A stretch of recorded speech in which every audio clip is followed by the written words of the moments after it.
fucking morning. It's hot.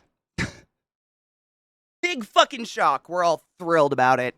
Happy whatever today is. I hope it's going well. I would kill for a little shark to fly around behind me. It helps me be less afraid of the ocean because the ocean can suck it. I hope you're all doing well.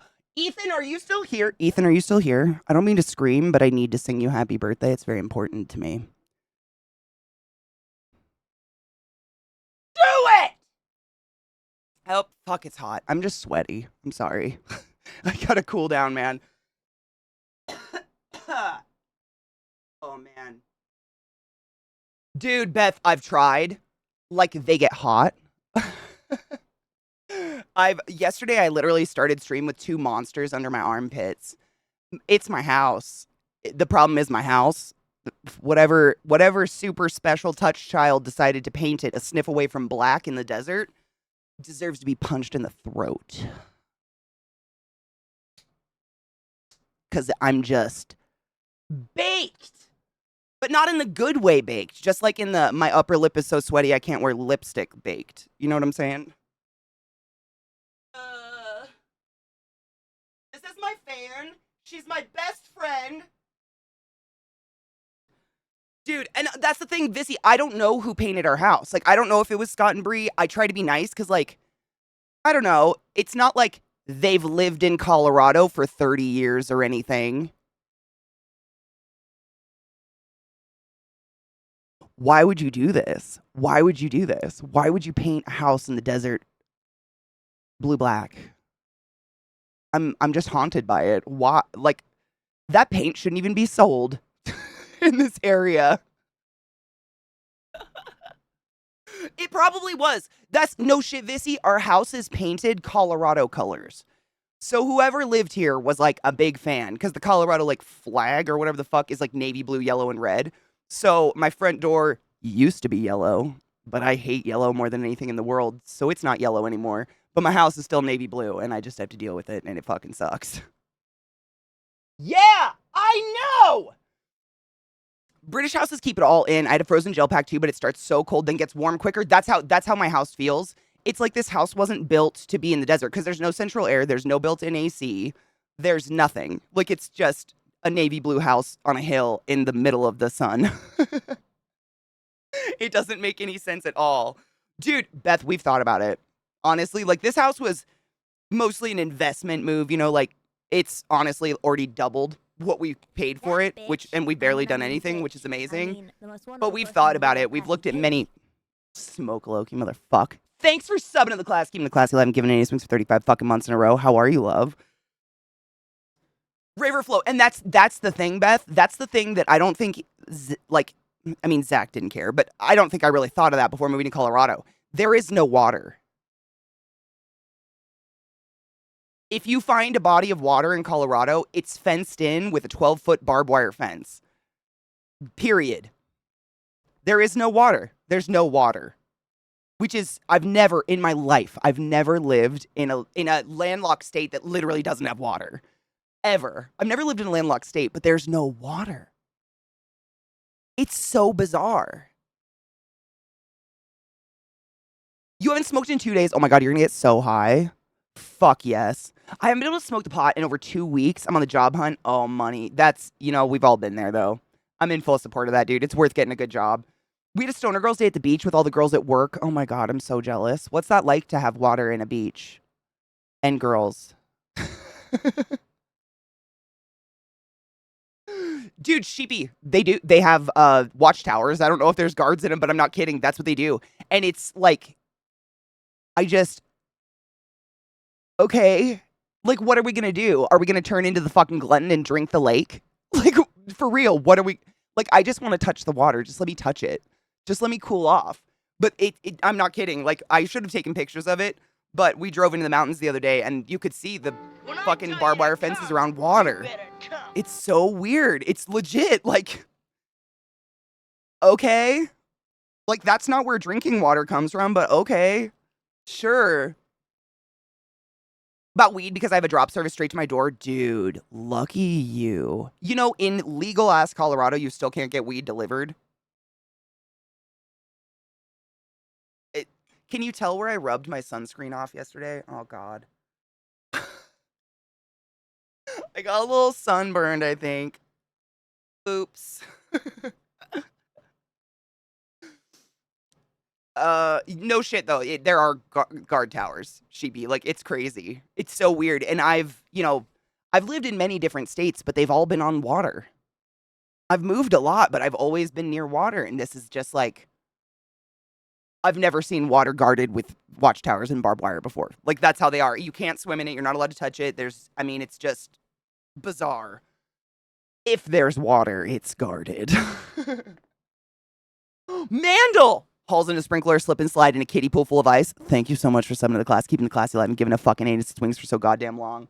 That's a lot of fucking months. That's our third child. We feast upon the long pig. Fuck yes, I appreciate you. I had to do a 1 hour, 20-minute bus ride to go pick up my keys. Oh, fuck. But I got them and wandered around my house for the first time. Had you seen it before you, were gonna move into it? You had seen it before, right? Like, this wasn't, like, a blind, blind move? Okay, good. I was like, that's so brave. It's yours now. That's fucking awesome. I'm really excited for you. Is it pretty good size? I rolled an entire 1/8 of lilac diesel into joints to take with, and I have 2 left. You best smoke. Indictment coming? Oh, shut up. The indictments are coming today? Is there something we can watch, Mishy? I need to watch Trump hurt. It will give me much happy in my soul. It is it feels like Hunger Games out here. Like, it's weird because I don't know. I've never really had to think about water. Like, I grew up on a lake, lived in Baltimore on a lake. Like, I've never really had to think about water. But here, like, if our water went out, we would just die. There is nowhere to go to get water. You would just die. It's fucking creepy. It's a very creepy sensation living somewhere where there's not just access to water, which is such a necessary life thing. Good morning, Nick. How are you? Good morning, Gun. Fucking... Dude, I haven't seen Lilac Diesel in ages. Let's cheers. Mishy, if there is things we can watch, I would love to watch Trump. I'd love to watch Trump be indicted, because fuck that piece of garbage. I need to see this. I need it in my life. I need something to rub one out to. You know what I'm saying? Cheers.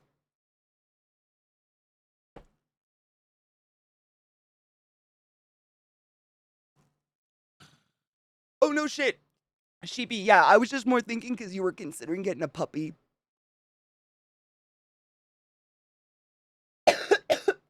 Cheers. You need room for a dog.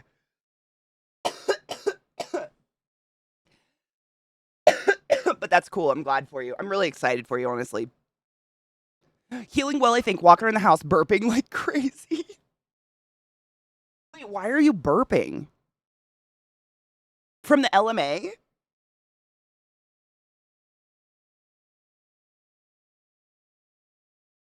Yeah, Kona, it's very strange. There is no walking. Like, the best I can find is like a sad, polluted river once in a while that says don't touch it because you'll die.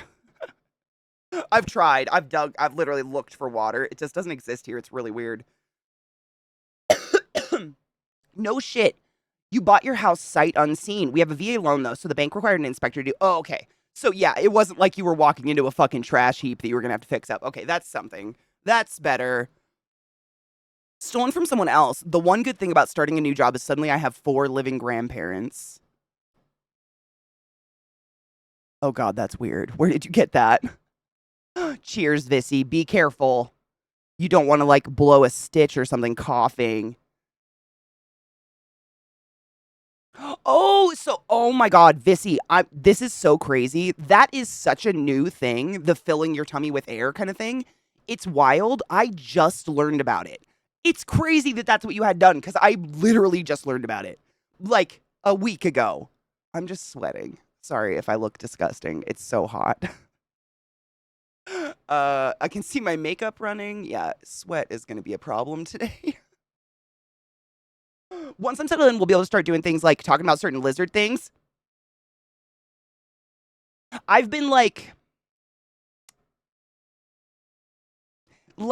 how do I say this, Chibi? Like doing prep work, but the worst prep work in the entire world, And by that, I mean, Zach's been rewatching the Game of Thrones, and every once in a while, I walk in the bedroom and look at it and go, and then walk out.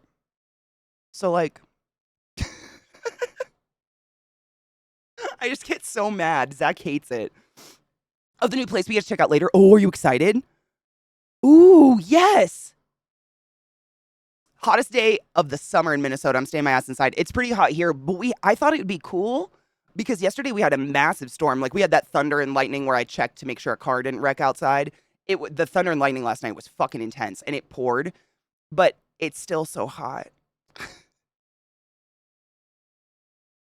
Another awful thing about where I work, other than the fact that the managers have to reapply for their jobs because they're that fucking inequipped.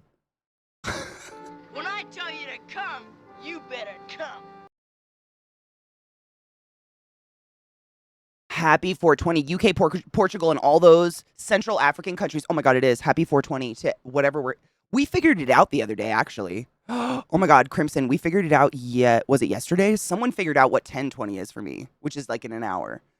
And I think what was it? Oh, dude, it's great because it literally is 420 for someone everywhere. If you look, there's some island. Cheers.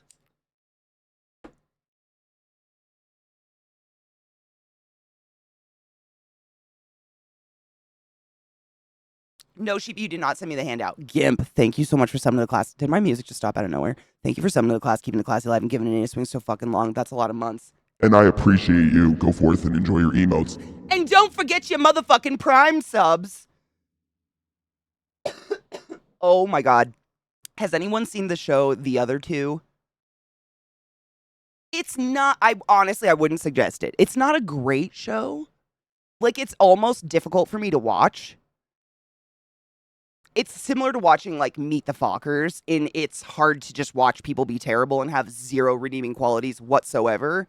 But holy shit, the latest season, they did such a good spoof on, like, what happens when you become a billionaire and how you just suddenly become bald and go to space in a dick. I was laughing so fucking hard. It's amazing. Like, it's easily one of the best episodes they've ever done. Summer needs to go away. I'm ready for fall. Dude, I'm, like, anxious about it because we don't get fall. It's just immediately going to be winter. I don't want that.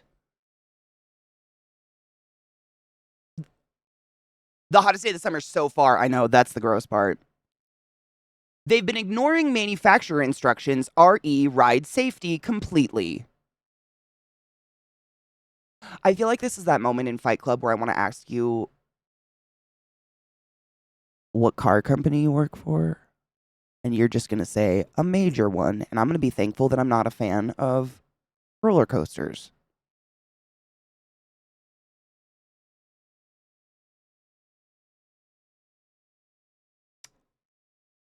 Huh. Huh. That's comforting.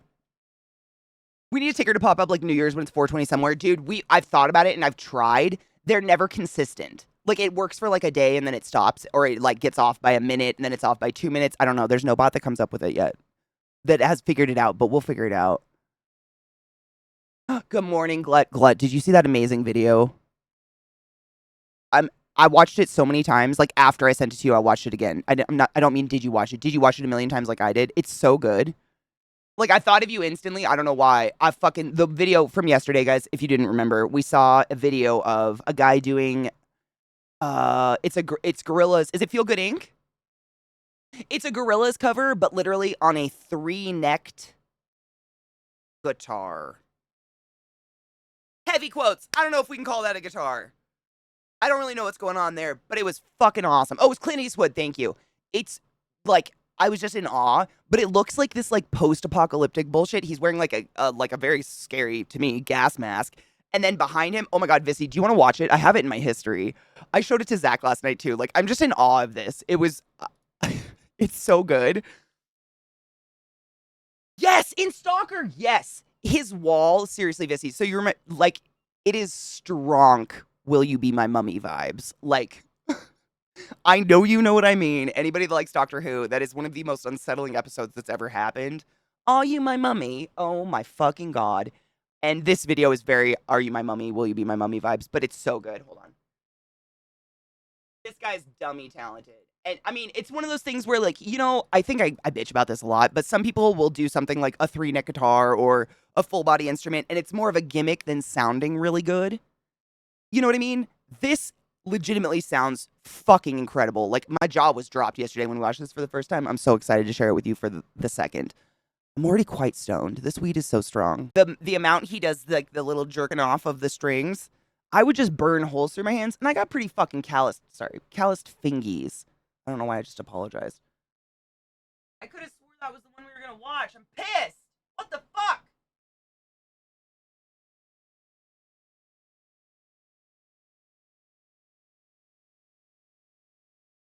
Huh. I don't know what I did. I lost it forever. Oh well. Here we are. Shit's not something my brain could do, but it's awesome when you learn something on autopilot. Yep, I can't even imagine. Like, it's hard. Like, I grew up playing piano, and that was hard. That has always been hard to me, separating my two hands. I can't even fathom. I mean, it reminds me of watching our drum dude. You know, the name I can never pronounce. What's fucking L.S. Stepperino? It's like watching him. He totes disassociates when he plays shit. Hold on. This guy. Yeah. L. Estebario Siberiano. Come on. Come on. Come on. My brain. That dude is some Danny Carey tool drummer kind of brain, holding that many different things in his head at once. Oh my god, Crispy, have you ever seen the El Estepario? Have you got to see El Estepario? Because I'm about to blow your dick off. Hold on. I was gonna play one, but there's a better one. I really want to blow your dick off. I mean, not like physically, because I love cocky and you're useful.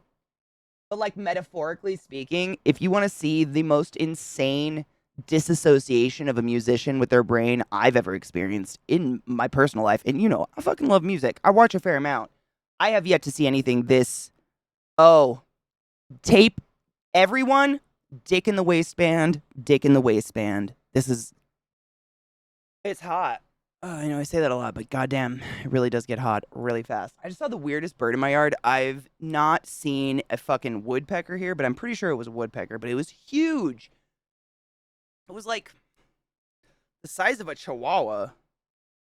And it was like peeping. Weird.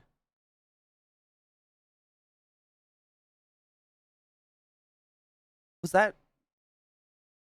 Y'all just heard all those animals screaming, right? I wasn't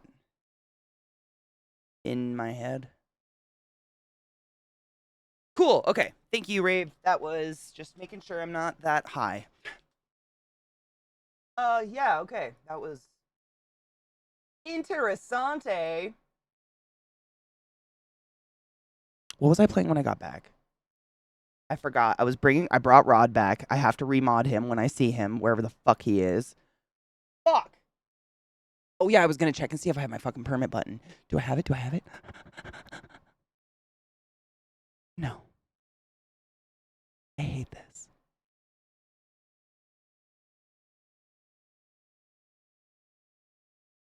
Give it back! God damn. D4 will be down in less than 2 hours. I think I read about that earlier today, which is why I was feeling like playing Destiny. I was gonna jump in and try to kill some things. I think there's a festival going on or something. Like some new life. I don't know. They have festivals all the time. It's like a new life festival or something like that.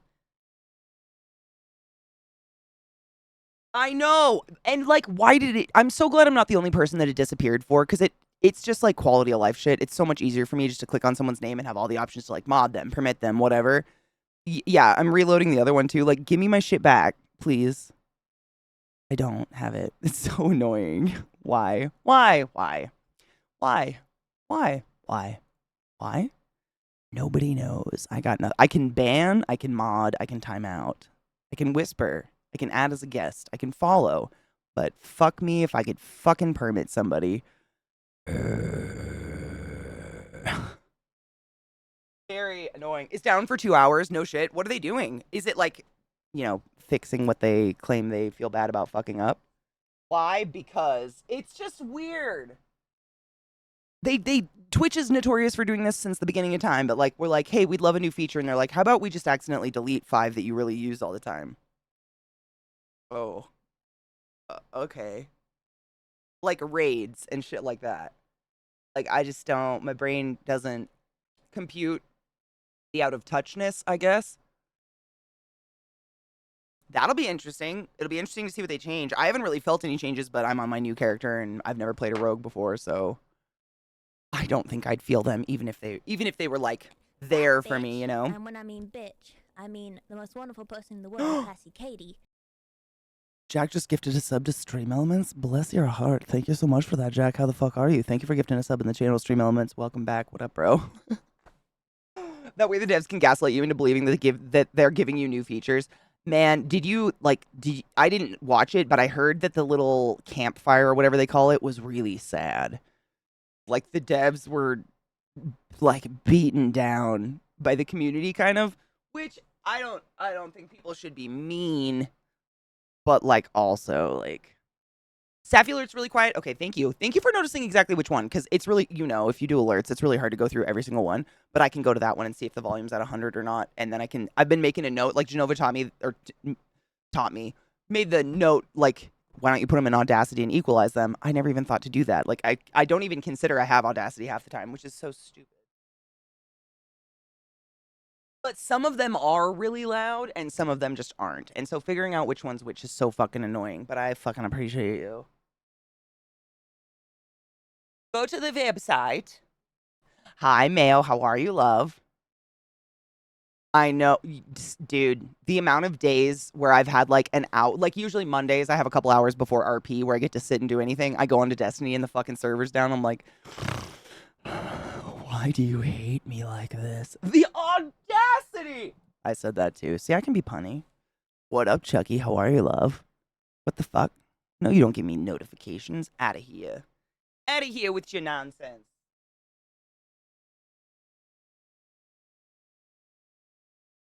Or don't work at all.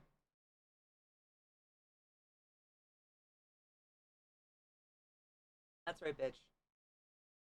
Don't fuck with me, website.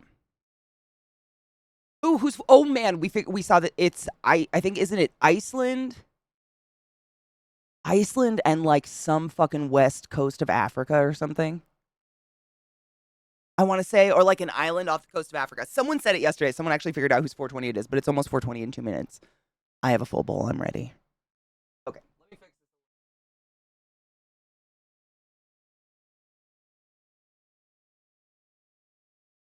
Bubby, where are you? Aha. I got it on the first try. Dave, you fucking piece of shit.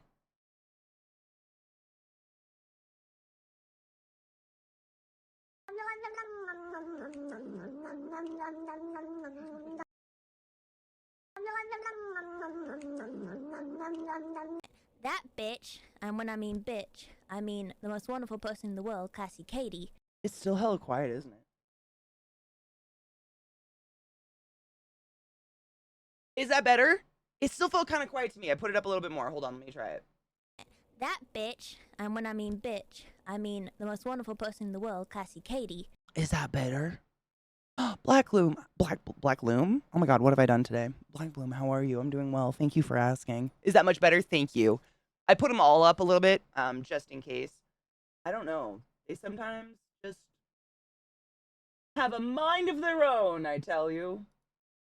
I swear I've done this a couple times, and they decide to lower themselves mystically. I don't know why. It's not me. Beatree, thank you. I tried. It's sweating, smearing, though. I haven't found a primer that's sweat-proof. Someday I'll figure it out. D4's not in a good place now from what I've heard, which I'm not surprised about. D2 ate 3 years of my life, had multiple characters on various tournament difficulties in D3, but I'd say I played it casually compared to most Diablo fans. D4, I couldn't even finish the first playthrough. The side quests you have to do to have more potions are just a soul-killing tedium. That's kind of the overall, like, what a lot of people have said is the grind bugs them. They're not really into the grind of the game. And then, like, there's just nonsensical stuff like the one class just being existentially slower moving than any other class. So, for instance, my first character I made in D4 was a necromancer, which I had a lot of fun with. Samantha's our hero, but it was really hard for me to just run across a piece of land with my buddies. Like, usually they would get there in half the time I would, and then I would just port to them because I'm just slow. Like, just, there's no speeding you up. Like, stuff like that doesn't make sense. It seems kind of like a dumb thing to even like, I still cast abilities just as fast as everybody else. Like, everything else, you know, I'm not slow on the battlefield. It's just running. And that, like, I don't know, seems stupid. It just seems like, why? You're just making it hard to play with friends that aren't necromancers, which seems dumb for a multiplayer game, in my humble opinion. I still have fun in D4-2 Trouble, but I'm the same as, like, what Heldevol was saying. I'm not a hardcore player. Like, I'm not someone that's going for every single tune being fully leveled out and, like, you know, spec to shit. I go in to just chill with my friends and laugh about stupid things and try to stay alive. As most games, I do the same thing. Like, it's just a social, it's fun for me. I don't know, the vanity of it, like, the transmogs and shit are fun. Like, I've never been that hardcore about stuff like that. But little things like that, like, I do question, why is the Necromancer just slow? Of all the classes, like, why?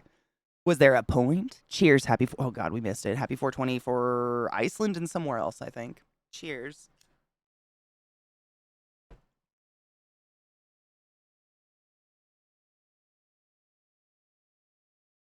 Solace, I already own the game, and I definitely plan to play Baldur's Gate. Yeah.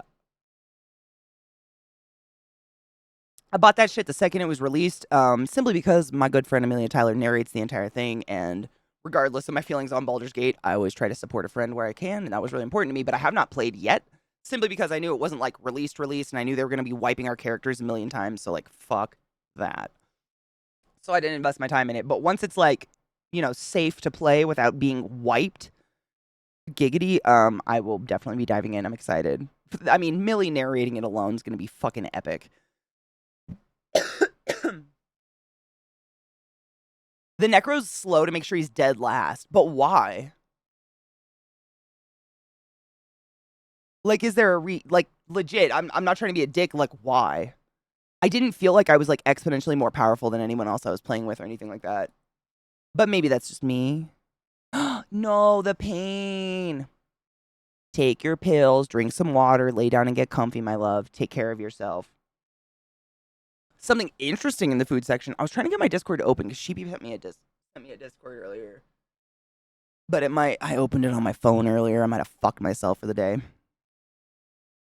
That was a silly joke because he raises the oh, god damn it. I get it.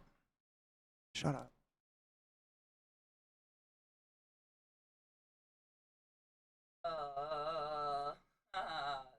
That's funny.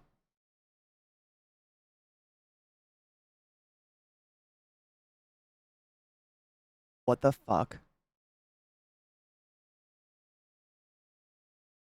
Wait, have you tried? Have you done it? What's that? That's as bad as this thing I bought the other day that I refused to drink because it was so gross.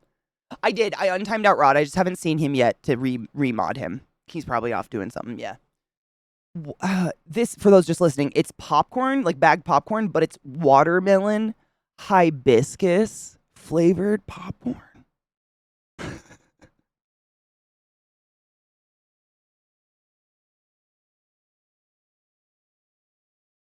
What?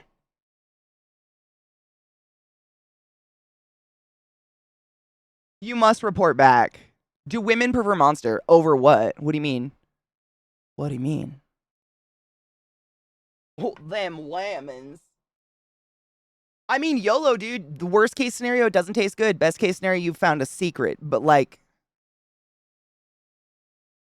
I don't like fake watermelon flavor. I got these on accident. I thought they were the red, like the fruit punch ones, which Zach really likes, but it's the watermelon one. And I tried one of them. It tastes like a sour fake watermelon candy. And if you're into that kind of thing, go for it. It fucking is foul to me. It's like drinking a gusher. Rod's back. I did it. I unbanned you before before I even took a break. So I apologize if you couldn't type or anything. I totally unbanned you before break. I never intended to fucking leave you for an hour. I'm not that much of a douche. Oh man, hello to you're not into kettle corn though? Or like caramel corn? That shit's pretty fucking good. Oh my god, shut the fuck up.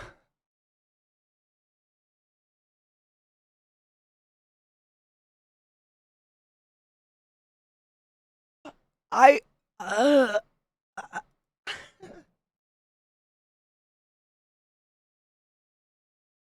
I'm sorry.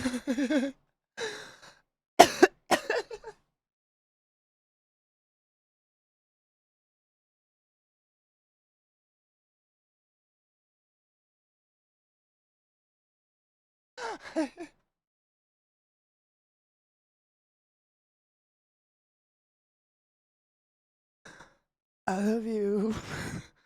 I'm sorry. Oh yeah, white cheddar popcorn is fuck. You remember those big old like the barrels of popcorn you would get like in the Christmas time, and it would have like white cheddar popcorn and caramel corn, normal popcorn, maybe like kettle corn or something. Oh fuck, dude, I'd dip my dick in that. Oh yeah, in our house the white cheddar one was always gone first. That stuff's delicious, but I wouldn't the fruity flavors. I don't know. I don't know about that. Watermelon? Willow, I think it started as one of those things where kids would like maybe sell them door to door to like make money for their school. You know how kids like used to sell chocolate bars that or bitch, and when I mean bitch, I mean the most wonderful person in the world, ClassyKatie. I could hear that so much better this time. Thank you guys for letting me know. Jedekai, thank you so much for subbing the class, giving the class 11, giving a fucking 8 swings for so goddamn long. Hail Satan, motherfucker. I appreciate you. So yeah, there was a period of time where now you can just buy this like Christmas popcorn. It's literally a tin like tub, like round tub barrel. It's like, I don't know, they're usually like that high and they're big. And they have like a cardboard separator in them. So there's like pizza slices of the popcorn going all the way down the barrel. And it'll be like white cheddar popcorn and caramel corn and kettle corn and regular popcorn or whatever in each one. And I think kids used to sell it door to door to make money for their school, but now you can just go to like any grocery store and find them during the Christmas time. And it's like a big old tin that will have like a Christmas diorama on it or whatever, but it has like every flavor of popcorn ever in it. They're fucking delicious. And I only ever see them during the holidays. It's a cylinder. Yeah, it's like a tin cylinder.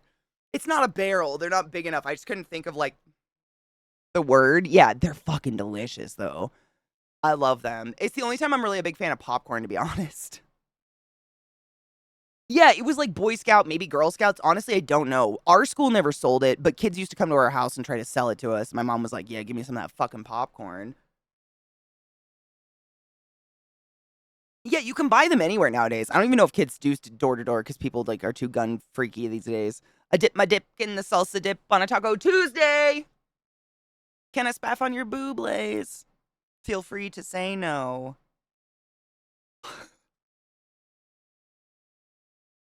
Usually has puppies and Santa hats. Yep. Literally. It's like a little basset hound with a Santa hat on it. Uh-huh. And my mom always saved those tins and used them for like sewing boxes and shit like that. Boy Scouts sell popcorn, Girl Scouts sell cookies. There you go. I never knew which one it was because I was kicked out of brownies at a very young age, so. The drizzled popcorn, just like the cheesy pop. Mm-hmm. They're delicious. They're fantastic. Big fan of those popcorn thingies. If I had a time machine, I would choose to go back and give the person who went, no, salted popcorn's not good enough for me, a good talking to. Wouldn't that be like Native Americans? Didn't we get popcorn from like Native Americans or like Native Aztec or something?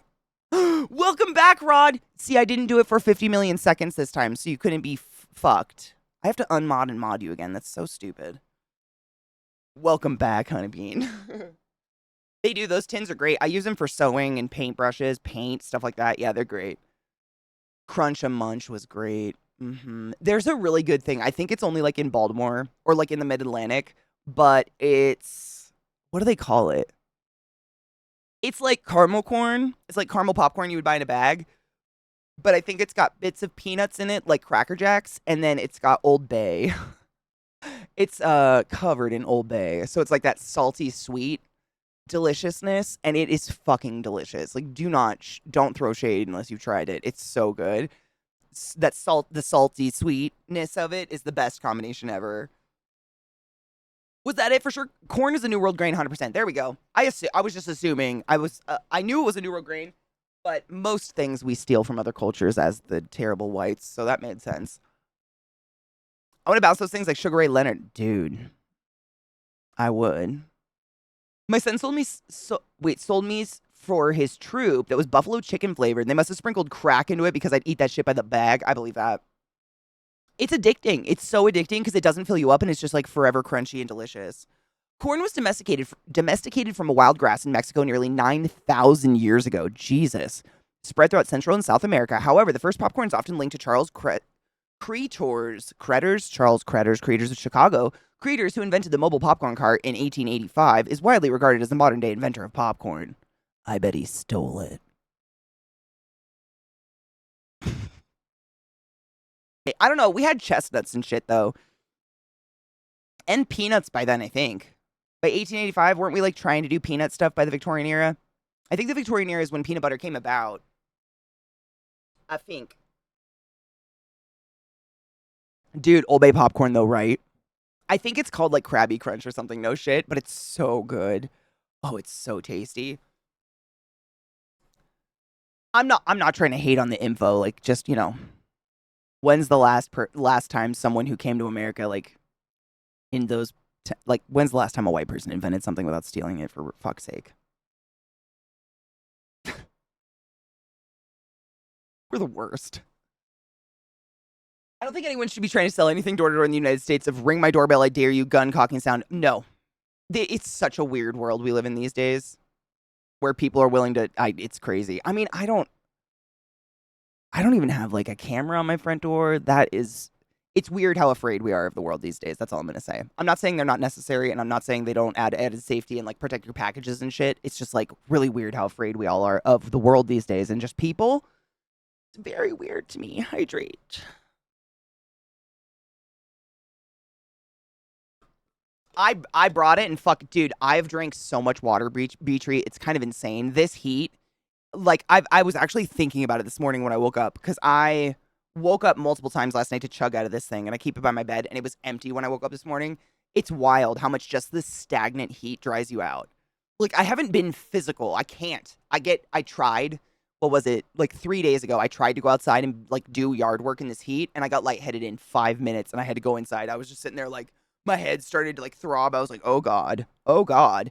It's so weird how you don't really realize it's just like sucking it out of you. I drink a lot. It's a lot of water. It's wild, but it's good. At least I have water.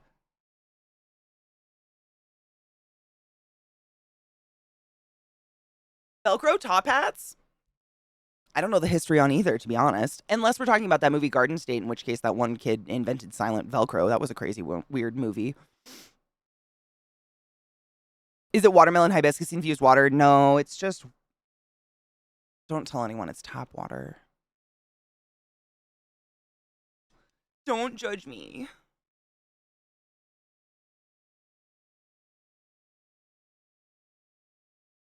Bro, conservatives will be paranoid about anything except the blatant human rights violation neo-lib governments are willing to turn a blind eye for for-profit reasons. Yes. Which is so weird. When did it become cool to just be afraid of everything? White people legit invent a lot of stuff, including the new plant strains. Oh, yeah, I was being very facetious. Everybody invents stuff. Yeah. We also steal a lot of ideas, too, but not everything. 100%, yep. Yep. I think, like, later... oh, what a great song. Later in my adult life, I've learned about all the things we've stolen, like Henrietta Sacks at Hopkins and stuff like that, and it's like... It's a weird sense of, like, feeling almost betrayed by the education system because I was so balls deep in medicine and no one ever taught me that we were fucking straight up stealing DNA out of a corpse for years and years and years. And you'd think at least being on the inside, you'd be taught that nonsense. No. Gotta go find it out on your own while you're working at the institution who did it. Ugh. Gross.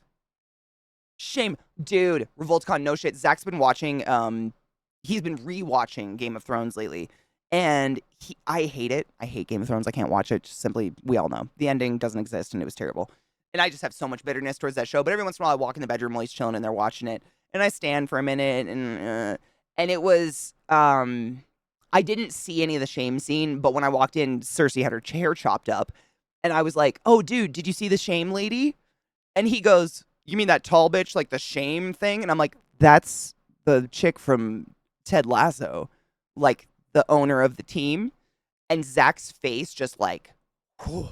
And he had that moment of like, oh my fucking God. I was like, you should go rewatch those scenes. He had no idea. No idea. But it's little things like that that like I remember and I appreciate, but I can't, so the show pisses me off so much. That's her. Yes. Shame Lady is team owner from Ted Lasso. You're welcome. Shame.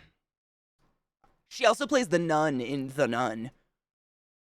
She's got the market on tall. Like, even if I tried, I couldn't do it because she's like 6'1". She's got me beat. Fucker. I know. We stop at season 6. Yep. That's literally where I kind of stopped paying attention. Last night, or no, yesterday morning, right before. No, when I got off stream yesterday, he was streaming and I went into our bedroom and the TV was on and it was on the episode where, like he just paused it in the middle of the episode where, what the fuck, why am I, Targaryen bitch. Why am I blanking on her name right now? She is our queen. Anyways, she's like, Dany, thank you, Daenerys. Jesus fuck. She's lighting up the entire city because she's gone mad.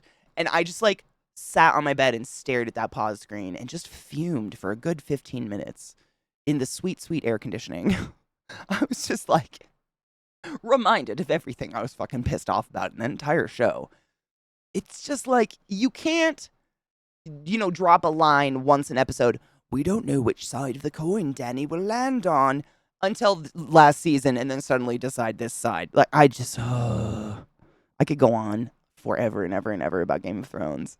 I think it's a very personal thing. Like, it was the very, very first show in my life where I actually, like, took time every Sunday to sit down when it went live and I fucking watched it. Like, I was so excited. That opening, da-na-na-na-na-na, made my nipples cut glass.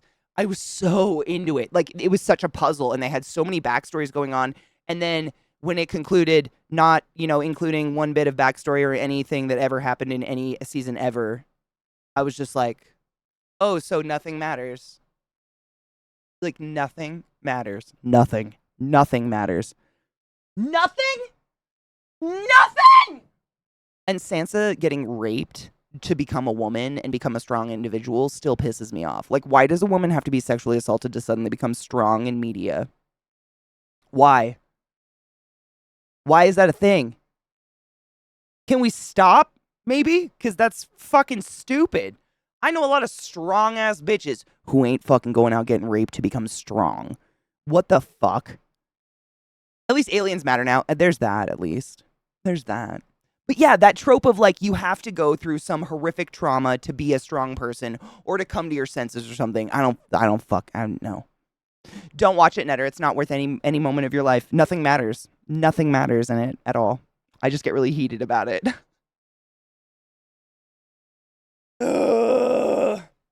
Right, and Mayo, it's like, I don't know if it was the producers of the show that did it. I couldn't make it through all the books. The books just get really wordy to me. And I love to read, but those books are a lot. To each their own. If you like them, read them. I just am glad people are reading. But there's something like, yeah, it's like they try to write the inner workings of a female mind from the outside perspective, and it's like, I don't know any female in the world, aside from like maybe Marjorie Taylor Greene, that would agree with the plot that, you have to get fucking raped to become a mature woman. Like, what? By the way, did you know anger is an emotion? Unless you're a woman. You're unapproachable. Something horrible trauma makes you an adult human. That's exactly the trope. And I don't understand why that's gotta be it. Just because it's insane what's going on in it. I tried an episode, but then I was like, yeah. there's some, like, really, really good plot lines that kind of kept me going in it. There was missing stuff. Like, I got so far in the books that I knew about the Gray Lady. No spoilers. Read the books. They're decent. And I really, like, I feel like the writers of the show read the books and cut out the best parts and gave us a lot of very mundane bullshit. And I will stand by the fact that Cersei deserved a better death. Period. End of story. Forever. She was terrible, but she either deserved to win the game or to have, I mean, come on. I just, absolutely not. At the same time, if you live an entirely protected life, you're not going to become much of anything. We all know women that have grown up with extreme affluence or influence and have turned into porcelain dolls. 100%. Yeah. I mean, it can go either way. The extreme either way is never a good idea, probably. Because the patriarchy demands that women can't be anything without a man making her that way. Oh my God. It's so gross. I think it stems from the concept of virginity. Like the whole, like, a penis entering you changes you inherently as a human. Like, who started that shit? What the fuck?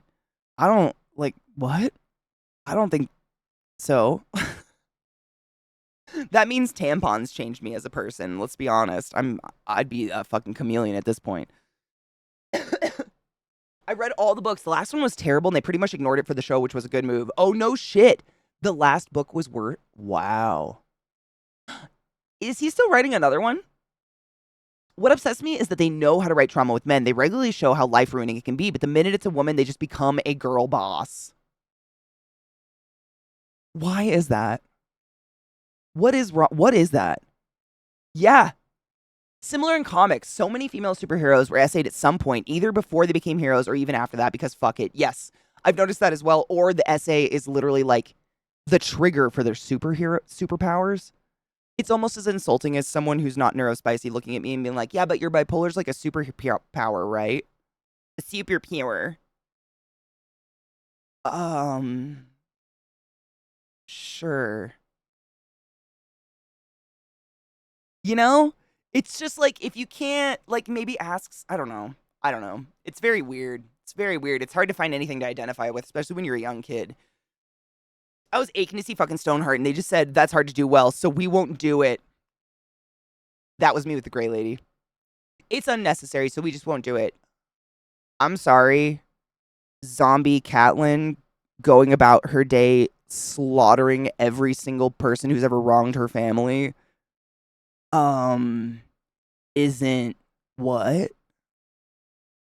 But you can do dragons? Sure. The High Sparrow's trial, Cersei's revenge. Yes. That's the Dragonfire episode, right? That one?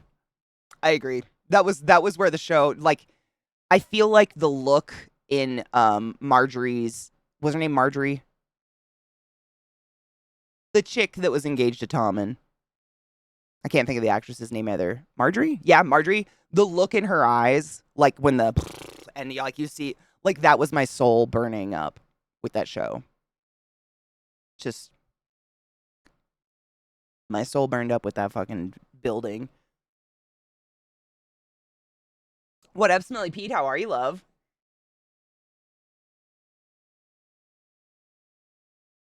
It does, but not in the way they think. We realize how fucking frustrating it is for men. Men need a tiny rub, and we are the body version of a Rubik's Cube that will never match. Oh my God, that will never match. That is so fucking real. That made me pinch myself. Oh, he does. GRM has at least one more book, since the last one didn't end the story, so the book might get a different ending from the show. I would fucking hope so. If he wants any like modicum of like lasting adoration, fame, I don't know the word for it, like I would change that. Yes, I would change that. Yeah.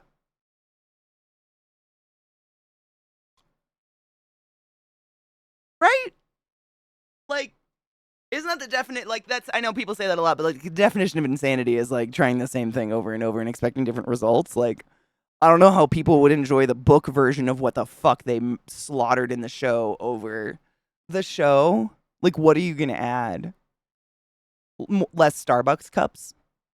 Zach didn't know about the Starbucks cups either. I got to point all of those out to him, and he was in hysterics.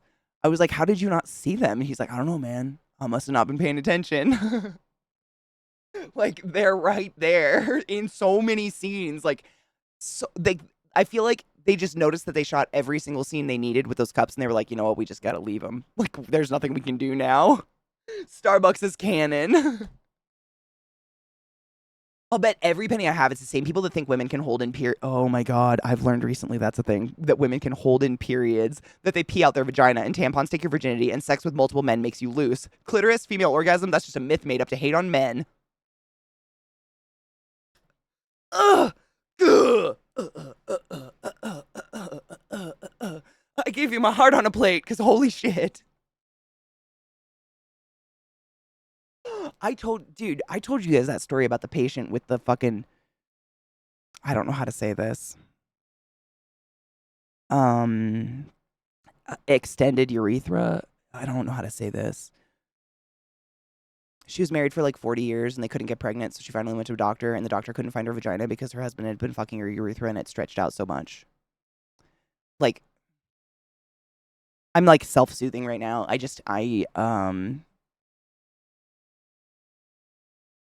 How?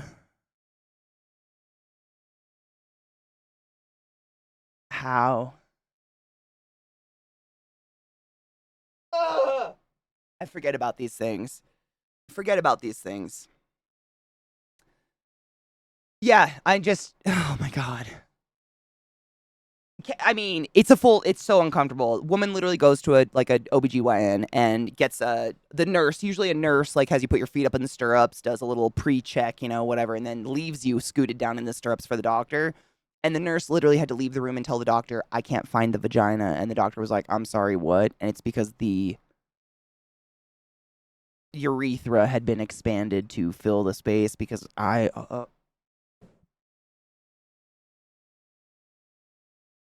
So, like, they were having fertility problems for obvious reasons. This is why sex education is very fucking, like, real sex education. Not just like, here's gonorrhea, use condoms. That's not sex education. That's some bullshit. Oh my god, I'm so uncomfortable. Yeah.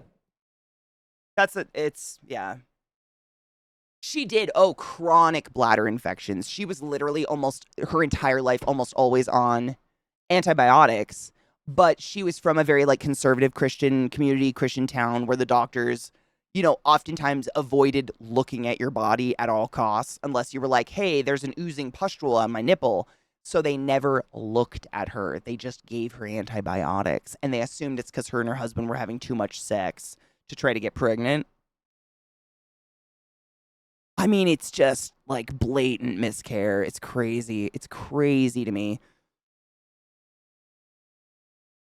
No, Lena, honestly, I've never, ever seen a sounding incident.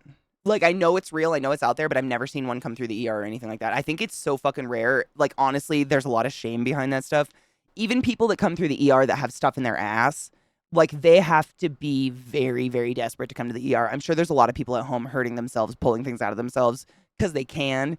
The people I usually see in the ER, like, the thing they've put up there has gone beyond the event horizon, if you will. And there is no retrieving it because now your body is the captain of this ship. So they come to the ER because they get scared. But there's so much like sexual shame around that stuff, which is another reason why people put mysterious objects up their butt instead of just going on Amazon and getting a flared-based nonsensical thing that's meant for your butt. They're like, God forbid someone see me order a sex toy, I'm just going to sit on a lava lamp.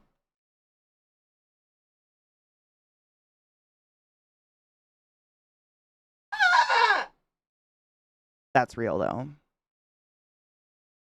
You know what I'm saying? Like, just fucking get yourself something off. It's just like, I wish people would stop shaming each other over their sex, over their own fucking body.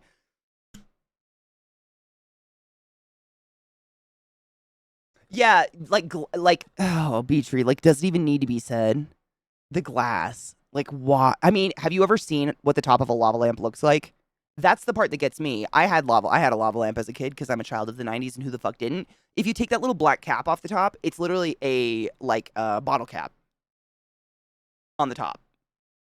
Like when you would need like a bottle cap thing, like an old style beer, not a twist off. That's what's on the top. That's what they sit on.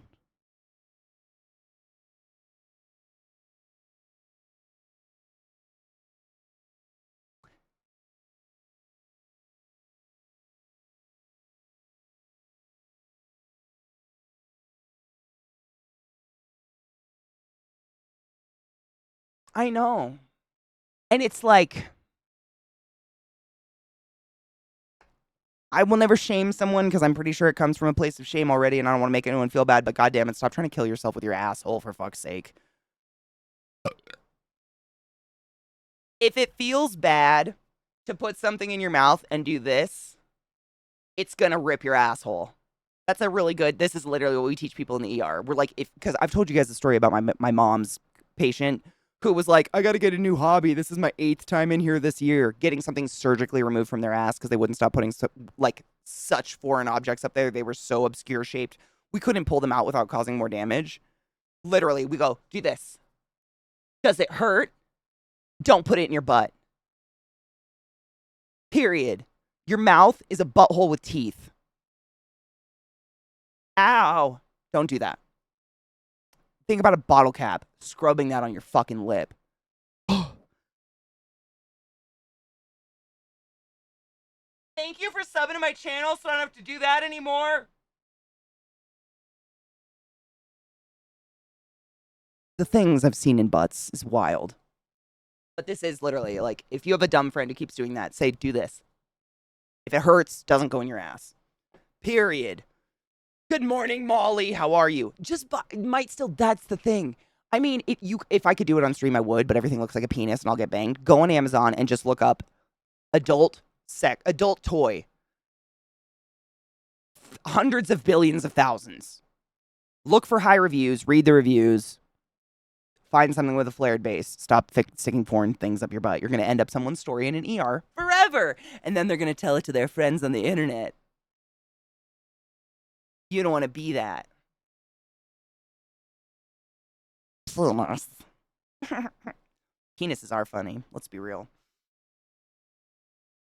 Dude, when you die, you get to see your stats just like in GTA Aim High. Oh my god, can you imagine? Willow! I've had patients break off the handle of their hairbrush in their ass. I had a patient break off the handle of a hairbrush in something else's ass we won't talk about. People are wild and bored. I seriously think if more people had video games in their life, they'd less likely to just rip themselves in half. Nothing feels as good as my Nintendo Switch on my butt, though. You know, I would almost go so far as to guess they probably have a fuckable Nintendo Switch out there. They have everything that you can fuck. I mean, you can buy a foot and fuck its ankle. You can buy an armpit and fuck it. Like, fuck, dude. I don't know, Molly. I don't know. I never know where these things are going. I just don't. Dude, Naughty Dragon, Bad Dragon, there's so many out there, and they're not expensive by any means. Like, at all. They're honestly cheaper than the things people are sticking up their ass. I've told you guys I had a kid who was, it was a hazing thing, like a college hazing thing, and they dared him to stick his cell phone up his ass, and then while sitting in the emergency room, his friend kept calling his phone that was up his asshole. So from behind the nurse's station, we could hear like,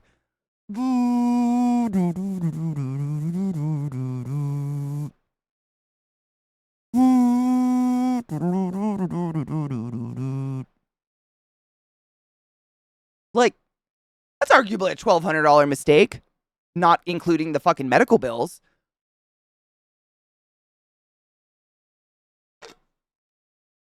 No, it was like an off-brand BlackBerry.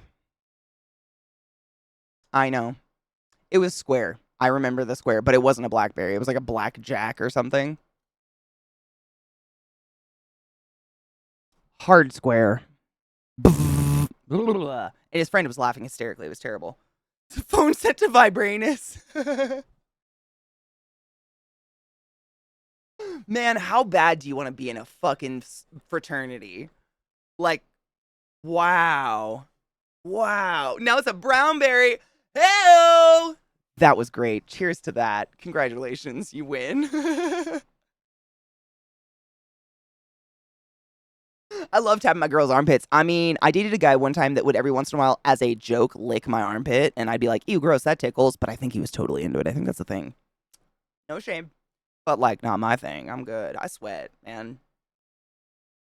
I'm a sweat machine.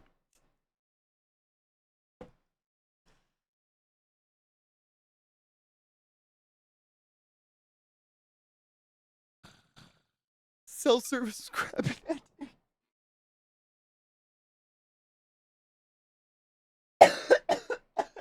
Exactly what I said. Press, I fuck you not. I have always been a very sexually liberal person, so I'm not one to just, like, let something like that brush aside. And I'd straight up look him in the eye and be like, no one licks a pit as a joke. But I wouldn't. I'm very ticklish. Like, I'll accidentally fucking chop your balls off. The knee pits, honestly. Honestly, I like full bodies. I'm totally into it. I've never had a thing for an armpit, though, that's for sure. I like a back. I've always been into the back, like shoulder blade area of a body. I don't know. It's fun. It's like wings. Sweat is a thing for some people. That's true. And I've read that like people who sweat profusely tend to not have as much body odor as people who don't sweat because we're constantly like flushing out our pores. Whereas people who don't sweat as often, their pores get all plugged up with the shit that makes them stink real bad. I've never had anyone say anything about my body odor, but I do wear deodorant. I'm not an idiot. I'm a fucking sweat machine. I work out like every moment that I'm not streaming, so I sweat a lot.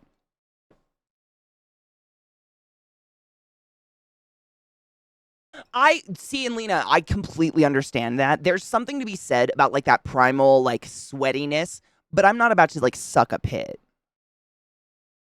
You know? It's weird when people try to joke about what they're into with their partners. A conversation would be way more productive, 100%. Like, just talk.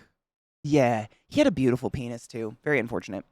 They should have a poster in the ER that says, you don't want to be that.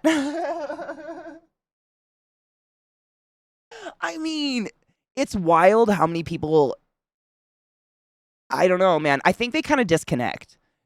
I think a lot of us, because we're, you know, the internet folk, I guess. I don't know what else. We're so connected across so many different forms, I guess, on the internet that we tend to be very up in the know and knowledgeable. And like, we don't, like, you don't necessarily need to come to my stream to ask about where to find a sex toy, but chances are 1 out of the 6 days a week I stream, I'll probably mention sex toys and we'll talk about safe places to get them because that's just the person I am.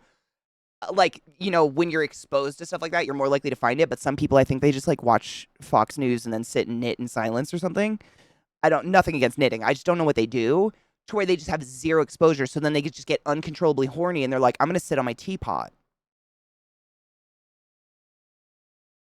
I don't know.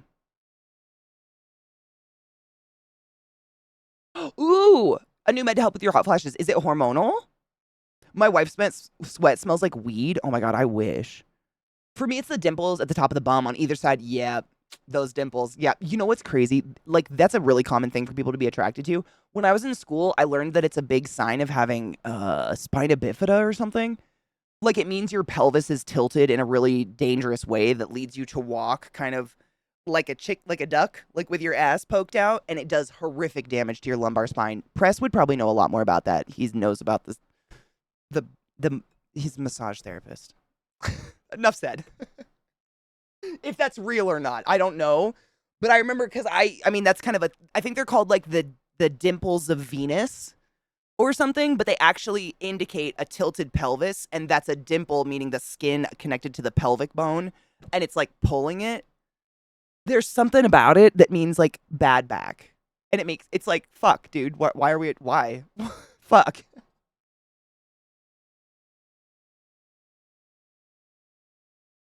Yeah, Viata, is it working? It's a gene. My sister doesn't have the gene that makes you stink when you sweat.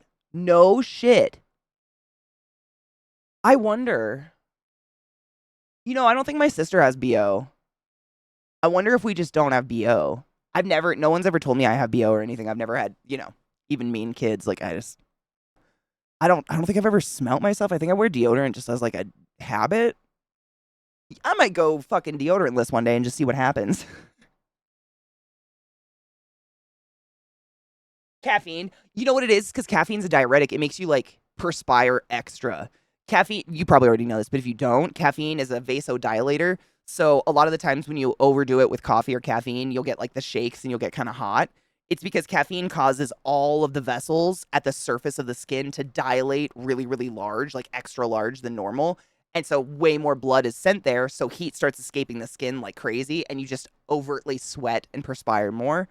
So you lose water and then you get stanky. And then also you usually shit because it also makes your intestines dilate and your poop go. It's crazy. Caffeine, I mean, how do we live without coffee, honestly? Oh, you just got it yesterday. Doctor said it's like an SSRI. Ooh.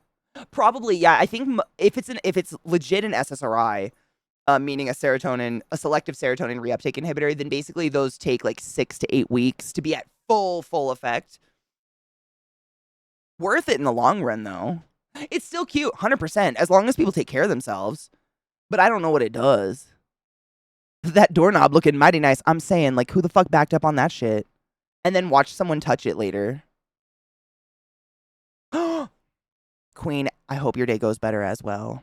If your earwax isn't sticky, that's a good indicator your sweat won't smell. I've never had earwax, really. I've never, like, I was taught, nothing in your ear, so I don't stick Q-tips and shit in my ear. But I like washcloth or something, and, you always have to look. I've never fucking gotten anything out of my ear ever, and I've always just wondered, like, do I just overbathe my ears? But I've read that actually that's like an Asian, I think like a distinct Asian gene is to not have body odor, right? Like people from with Asian ancestry have that gene. I don't have Asian ancestry that I'm aware of, but I think they don't have body odor as well.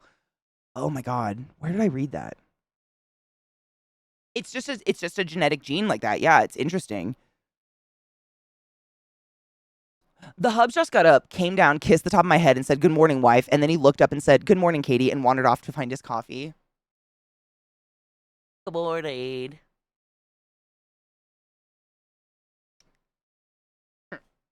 If God was real, he'd let us hug ourselves. Remember to hydrate.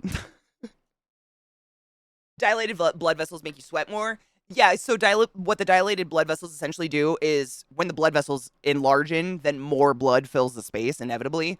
And that excess of blood causes heat, because your blood is hot, causes heat to go to those areas.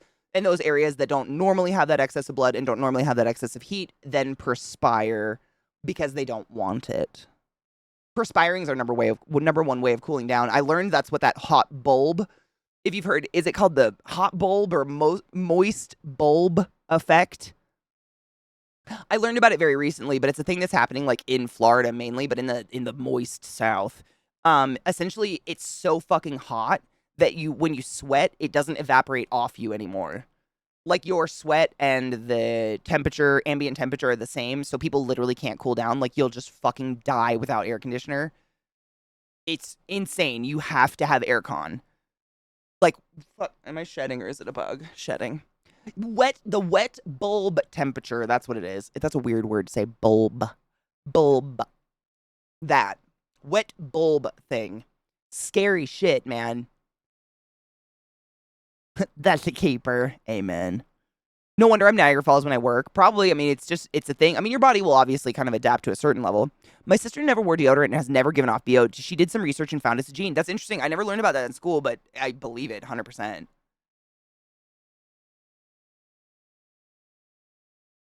Yeah, basically, any party drug is never going to work if you're on an SSRI. And you don't want to touch alcohol on an SSRI. Because basically, alcohol, like I was saying, like an SSRI takes like 6 to 8 weeks to build up in your system. The moment you have a drink, it wipes out all that work and you got to start building it up in your system again. It sucks. I don't know exactly what chemically it does, but if you drink regularly while taking SSRI, you're essentially just nullifying your SSRI and it's not doing anything. You're wasting your money and your time. That's why they say no drinking, exactly. Yes.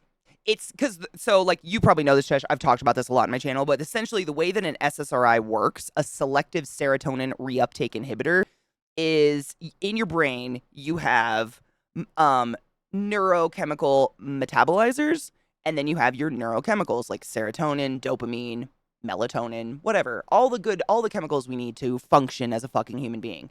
So, say you have the metabolizers, and then you do something, you jerk off, you come.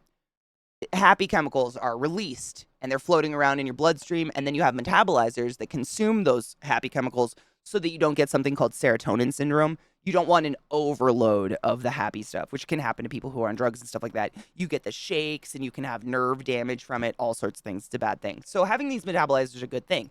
What happens to people who need to be on an SSRI for whatever fucking reason, it can be a million of them, doesn't necessarily mean you're depressed, doesn't mean you're bipolar, doesn't mean anything. There are millions of reasons for them. But when you're on one, what that SSRI does is over that 4 to 8 week period, it blocks the metabolizers, some of them, because inherently you and I just like, if you took someone who has normal neurochemical levels and me, we both do the exact same activity that should theoretically release the same amount of neurochemicals. I release about 30% of what the average person does. And that's just facts. If I'm on my period or before my period, I'm releasing like 5% happy chemicals, doing the exact same activity as someone who has a normal, balanced brain that's doing its right job. So by blocking some of the metabolizers, it makes it so some of that serotonin can remain free-flowing for a little bit longer period of time, so we can just function. Because you need serotonin literally to have an appetite, to sleep, to shower, to function as a fucking human. And what happens with alcohol, it literally obliterates every single one of those metabolizer covers that your SSRI has done that took 4 to 8 weeks to build up. Immediately. Alcohol just nullifies it completely. It's crazy. I don't understand 100%. Like, I'm not a brain scientist. Like, I'm not into that deep. But it's pretty wild what it can do in terms of just, like, fucking up. SSRIs and cannabis do not affect the same, no, that's not the right word. They don't have the same modality in that, like, cannabis can help release serotonin and stuff like that, but it doesn't affect it free-flowing any longer. It doesn't block metabolizers. It doesn't do anything to the metabolism of serotonin or whatever. So it's kind of like a short-acting, like, here's a little bit of, oh, just kidding. You know what I mean? Whereas SSRIs do that blockage. My doctor knows I smoke pot and that I'm on SSRIs for bipolar and says there's no, what's the word we're looking for here? Bad interactions. We've talked about it a lot because my doctor knows I have a chemistry degree, so he breaks it down like on a chemistry level for me, and he's like, this is what cannabinoids do, this is what SSRIs do. They're not interacting, they're not even in the same channels, they're not even in the same book. I'm like, okay. But I don't know the 100% specifics on it, but I'm very open. Interaction. I think that's the word I was looking for. Yeah, the interaction. There's no negative interactions with them because I never, like, the number one thing your doctor doesn't want you to do is lie. Doesn't matter what you're doing. If you're on drugs, just tell your doctor. If you're smoking pot, even if it's illegal, your doctor's never going to call the cops because you said you're on illegal pot. Ever. But they could prescribe you something that might interact terribly with cannabis, and because you haven't been honest, you can then get sick, and then maybe you lose all your faith in the medical system because you weren't honest. You came back. Always be honest. They don't care. Like, speaking from experience, I don't care. I just don't want to kill you. Dude, That's for it. real though. Hail some Satan, motherfuckers. Rave Digger, thank you so much for subbing to the class, keeping the class alive, and giving any swings for 2 fucking months. That's a long time, and I appreciate you.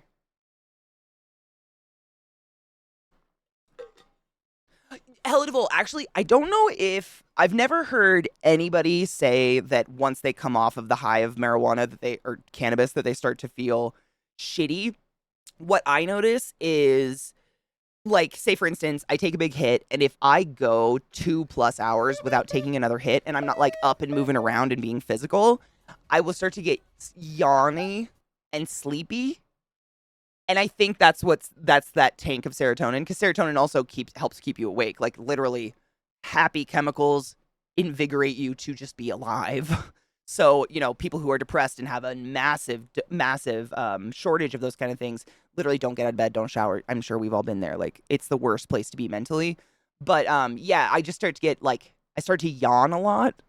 Almost similar to how I used to feel when I was stuck in school.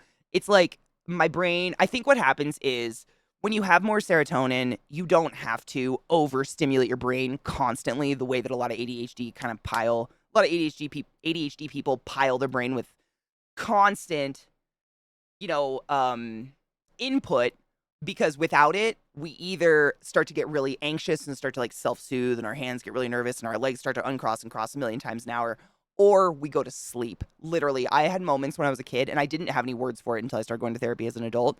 Like, if you have clinically diagnosed ADHD and you become chronically understimulated, i.e., you're forced to sit in a classroom of 1,000 people and listen to someone very monotone speak for 2 hours, your body will actually go into a mode of chronic understimulation and go to sleep, like shut the fuck down.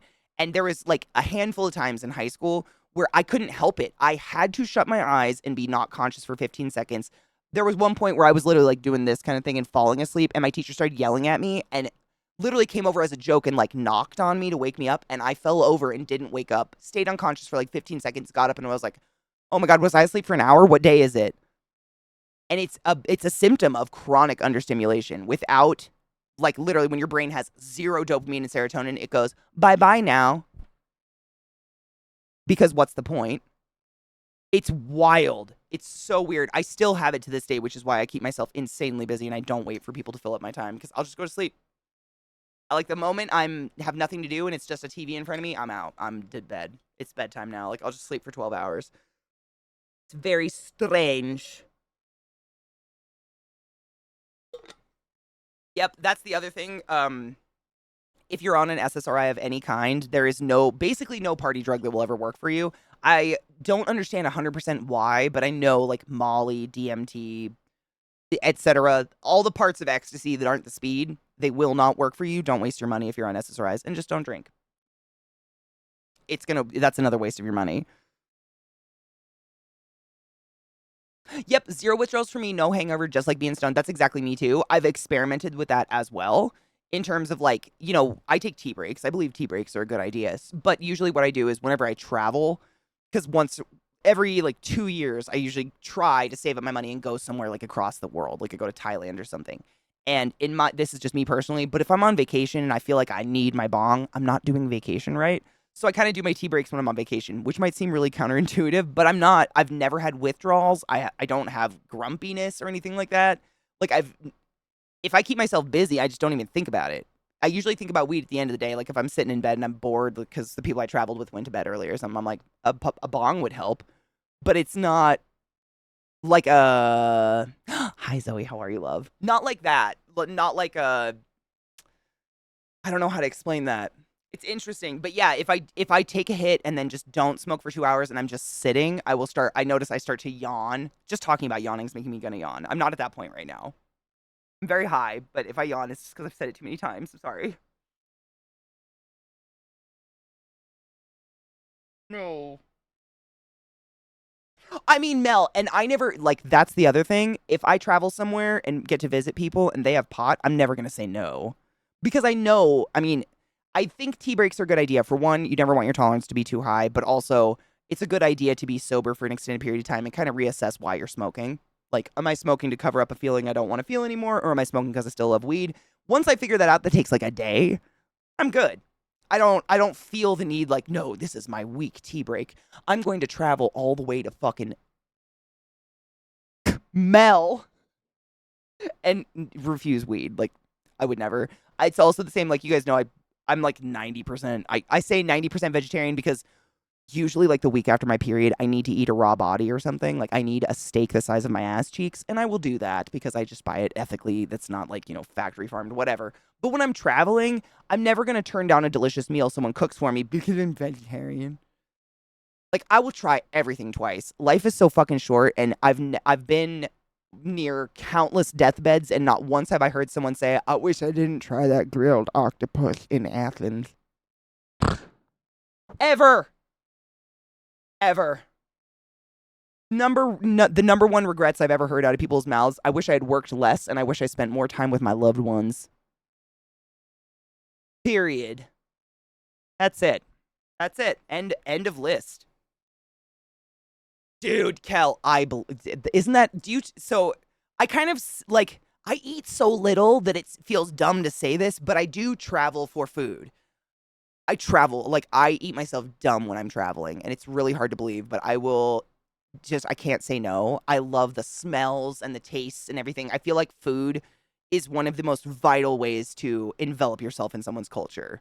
Like the food, the real food, not like food from some fucking hotel or something you're stuck at, but like getting the real food. Dude, real Greek food. I like in the States, I'm sure you guys have been to some like Greek restaurant or something like that, and you get a Greek salad, and it's like this really sad, watered down, like some store-bought tomatoes and some like cucumbers with olive oil on it or something. You go to Greece and have a fucking Greek salad, and you literally get a hunk of like fresh feta cheese that the mom made out back, the size of my nipple. Two of them. No, the boobs is what I meant. Like it's just their food is so fucking good. But I felt that way about. I've never traveled anywhere where I didn't like the food. No, it's all been super different. Like Germany, I remember everything has so much meat in it. That was really hard just because you feel heavy. Like I just remember feeling exceedingly heavy, excessively heavy all the time. My stomach felt like I had a goddamn bomb in it 24/7. But everything is like sausages and fucking like Wiener Schnitzel and like meat, Schweinhacks and a lot of meat. It was delicious though. I ate myself dumb. I fucking ate all of it. Like no shit. I'm not gonna turn that shit down, but god damn is it a lot of meat. And it's just because they're a landlocked country. Like they have nothing but like lakes and stuff. So you'd see trout once in a while, but a lot of venison. Elk? Is it elk or is it just is it red deer? Germans, is it red deer or is it an elk? I don't remember, but it was fucking delicious. Like, I'm not about to hate on it. It was so fucking good. I had it so many times when I was there. Like, this deer, like, goulash shit. Oh my god, it was so good. Yep, they had a lot of wild boar as well. Which I mean, in the US, it's invasive. Like, wild boar will gut you to fuck if you're in Texas or something. I'm in full support of hunting that shit. Invasive species are never a good idea. People need to stop fucking playing God. Well, landlocked, yeah. They're not landlocked, but they don't have, like, excessive access to ocean. You know, they're not... It felt really different because not feel like, that's a stupid term to use. I think most of the places I've gone have been, like, very oceanic. Like, it's been mostly around the Mediterranean, England, places like that where, like, seafood is a huge part of the diet. Like, Greece. I mean, Greece, if you've probably been there, like, it's amazing, but seafood is like everything. It's a major. I think Germany was the first country I went to where seafood wasn't like the major cuisine. It was wonderful. I had a great time. It was just different. And it's different, honestly, when you're in Greece that everything is fucking seafood all the time. Like, that was very, very different because there's not, I was on the islands. I didn't spend a ton of time on the mainland in Athens. So there's not a ton of farmland. So, like, if you have meat, it's probably going to be like lamb or something. And there just wasn't a ton of it, but it was, I love that. That's the kind of thing, like, if you don't go places and eat yourself stupid, that's the kind of thing that no one's talking about. Like, a local's not going to walk up and be like, have you noticed we don't have a lot of red meat in our country because we are an island and there is, but, like, those are the cultural things I just fucking think are vital. I love them. I want to go to Japan is on my list. I want to go so bad. The fact that Zach has been just crushes me because he really wants to go somewhere neither of us have been before. And I'm just like, but Japan. Like, yeah. The amount that I'm fucking obsessed with, like, Japanese food just in the States and how fucking crap it probably is. Here he is, the man who's been to Japan. I was just talking about my jealousy. We can go to Japan. Yeah. We must. Love you, have good stream. Yeah, I want to go real bad. The way he talks about, like, all the fucking phenomenal food he ate across that country is just, like, unfair. Incredibly unfair. I want to go. I think the only Asian country I've gotten to go to is Thailand, actually. I went to Singapore. What is Singapore part of? Singapore's like... Thailand's like the islands, and then China, and then there's Singapore. Singapore's just Singapore, right? It's like a city-state kind of thing. Yeah, Singapore's just Singapore. I've been to Singapore, but it's basically a city. Didn't really feel like a country, but sure, I was there. It's a city-state, thank you. Yep, I've been to Singapore for a whole, like, 12 hours. It was great. Or 24 hours, excuse me. Just tell Zeke this is his opportunity to go for a second time without being called a weeb. Oh, we're weebs, though. Like, we get sushi and eat it with chopsticks and watch Studio Ghibli shit together. It's... How was the food, Chucky? Was it incredible? No shit, Glut. Oh my God, that makes sense. I was honestly trying to quantify it. So Glut says Singapore is the size of Miami. That's wild. It is. I mean, we flew into Singapore and like we were in Singapore for 24 hours and then left. But I think it's just a city that is its own like. Because I know they have. I mean, they will chop your hands off if you spit out gum or have like any kind of drugs at all. Singapore is one of those countries. They're pretty fucking crazy. Will still come. I mean, like, isn't Weeb just like a massive fan of Japanese culture? Isn't that because I mean that he is big time.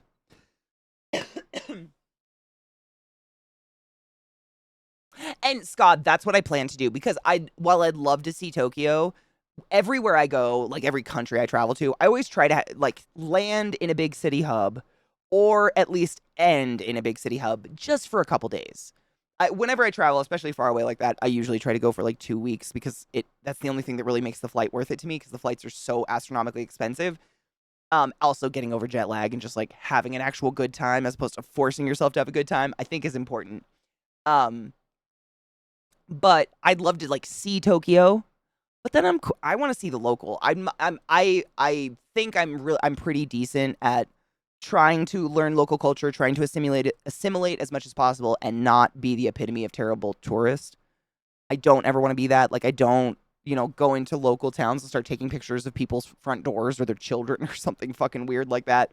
Like I just stay to my own self. I try to learn as much of the local language as I possibly can to get by without being an insulting piece of shit. But going into local areas, like everywhere I've ever been in the world has always been the most like enriching experience in terms of like actual culture and just getting to talk to real people. Almost everywhere I go, especially if they find out sometimes people think I'm from Canada, which is fine. I let them think that. But sometimes they think I'm from America and they love to just ask questions, which I love because I'd love to dispel some of that shit. Like they're like, so does your neighbor have guns and Trump flags? I'm like, no, they do not. They grow pot.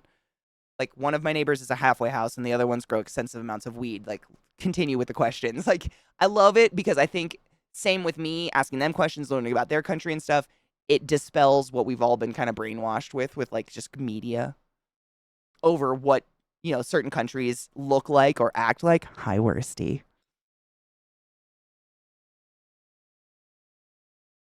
It was delicious. Oh my God, yes. Most of it, I should say, some of their delicacies we would eat on Fear Factor.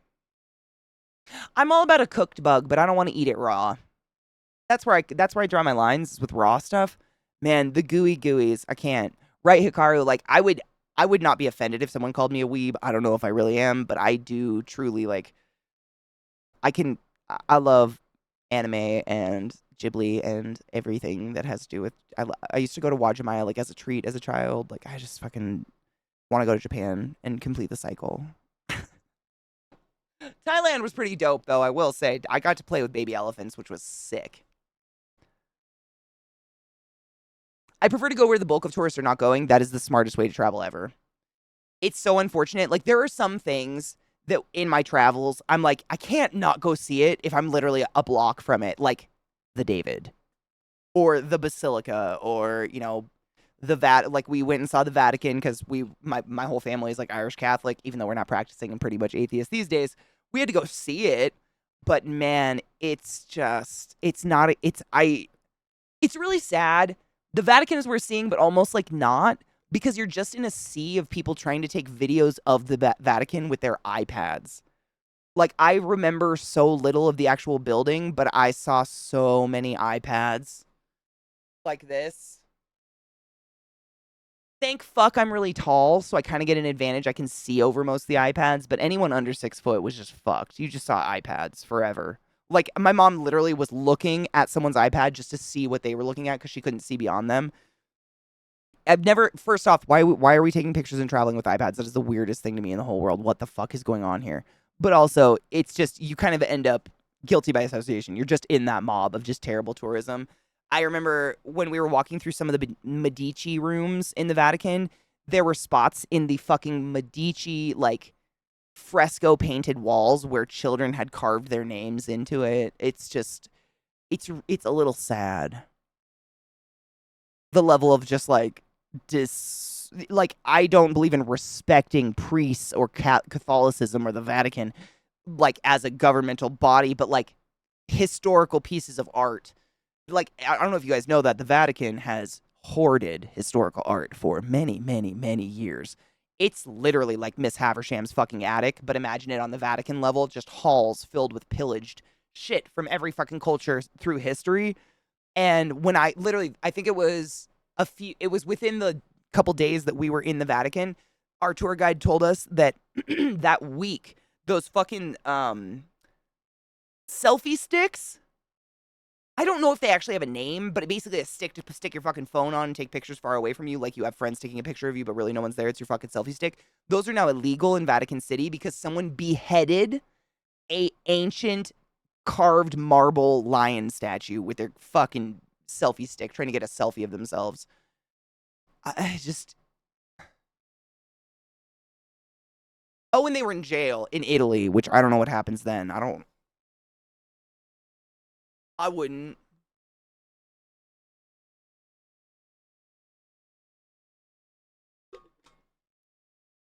Dude, it would be a great spot for a tattoo, honestly. On Okinawa, we just went to the first little no shoes izakaya we found, and the third and last night we were there, we were just hugging with the regulars and taking pictures. That's the kind of shit that's usually what happens with my travel group wherever we go. We end up kind of assimilating into the little town that we're staying in because I travel with like doctors and nurses and infectious disease people. They're all so like hyper, like we don't want to be that annoying tourist. Like we're here to get the legit, like real experience. Please just like let us blend in. We try to as much as possible. And all of us try to like at least do Duolingo or something just to be respectful. Even if a country speaks English, like I think it's really disrespectful to go to a country where it's really easy to pick up like, hello, goodbye, where's the fucking bathroom? And just not doing it. It's so easy. Like, come the fuck on. People are, and it's sad. They don't make the right mail. iPads don't make the pictures bigger, babe. That's not how it works. You're not getting more megapixels because your screen's bigger. Live Black Scorpion? Absolutely not. Emperor? No, I couldn't do it. The possible parasites in those bugs. The number of reptile fecals we send out that come back positive makes me not want to eat any bugs. Yeah. It'd have to be charred. The one neighbor of mine that did have a Trump flag replaced it last week with an American flag. I would as well. I would still flip them off every single time I drove by, but maybe there's progress. Maybe. The Sistine was amazing, but that was like the worst part for me, Kel. It was so many iPads I could barely see it. I don't remember the Sistine Chapel very much at all. We were kind of shuffled through in a wave. There were so many people there, and there were just so many fucking iPads. Like seriously, I don't exaggerate. Everyone had an iPad they were holding up, and I just don't understand why the iPads. Like why? It's bizarre, but I couldn't see really anything. It was kind of a bummer. The coolest part about the Sistine Chapel is they're really, really strict about how quiet everyone is, so no one could make a fucking sound in there. And if you did, one of the Swedish guards would walk out and like grab you and escort you out of the building. So the silence was blessed. Hi, faking. How are you, love? I know I'm probably average, maybe a little above intelligence. Knowing that 50% of the world is dumber than me terrifies me. I think about that a lot. That often is like one of those weird thoughts that sends your heart into a race right before you're about to pass out at night. I'm like, man, I don't think I'm that smart. And there's a good 50% of the world that is like significantly less. Swiss, not Swedish. What did I say? Swedish? Did I say Swedish? Swiss guards, thank you. Swedish? Oh my God. I apologize. That's just dumb. Oh God, the Vatican gestures, they do. I mean, honestly, Lena, one of the best little joke memes, I guess you would say, that I've seen recently was a picture of 3 different like Catholic levels of priest. It was like a cardinal, a priest, and a something. And it said, "The only men in dresses I'm worried about my kids being around." And I lolled really loud. Like real loud. The 15. God damn you. Weeb is mostly used as a meme, as in lol, you watch anime, but what it actually means is non-Japanese person who is obsessed with Japanese culture to the point they wish they were Japanese. They usually wear rose-tinted glasses and haven't even been to Japan. Oh. And think it's just like they see in anime. Oh, the culture is perfect. Japan would never do terrible things ever. Maybe I don't want that. I just am a big fan of their food and I do like anime. Wanting to be Japanese though, that feels kind of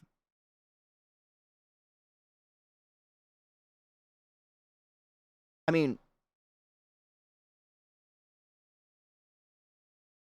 what does that have to do with anything?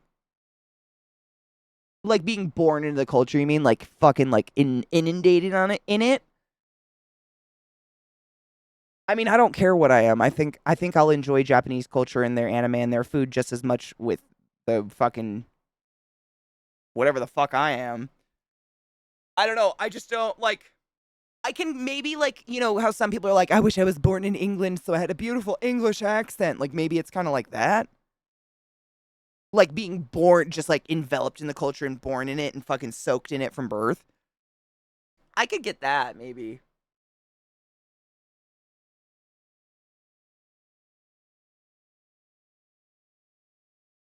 Oh, I know, Lena, right? It's just, and I'm sure you've heard about it just in general, like news and stuff like that, but I've read books on how they just shuffle these fucking essayers around. And all they do is cover it up forever. And it's been going on forever. And the crazy part is, it's not just them. Like the bias towards, you know, only supposed penis havers can essay literally anyone. The stories my nana had about the nuns she fucking was raised by in the Catholic orphanage are no less horrific than the shit we've heard these priests are trying to pull. It's disgusting. They are all abusing children, like, period. And the fact that they're allowed to exist in any way, shape, or form is nauseating.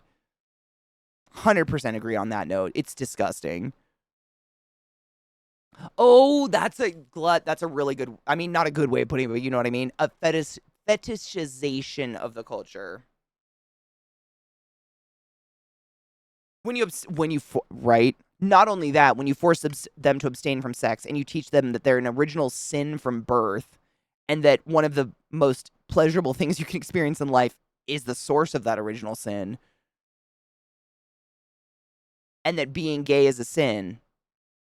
Yeah, you're gonna fuck some kids up that are gonna grow up into fucked up adults. Yeah. Yeah. Like, people may think I'm crass because I can say penis and vagina without fucking blinking an eye, but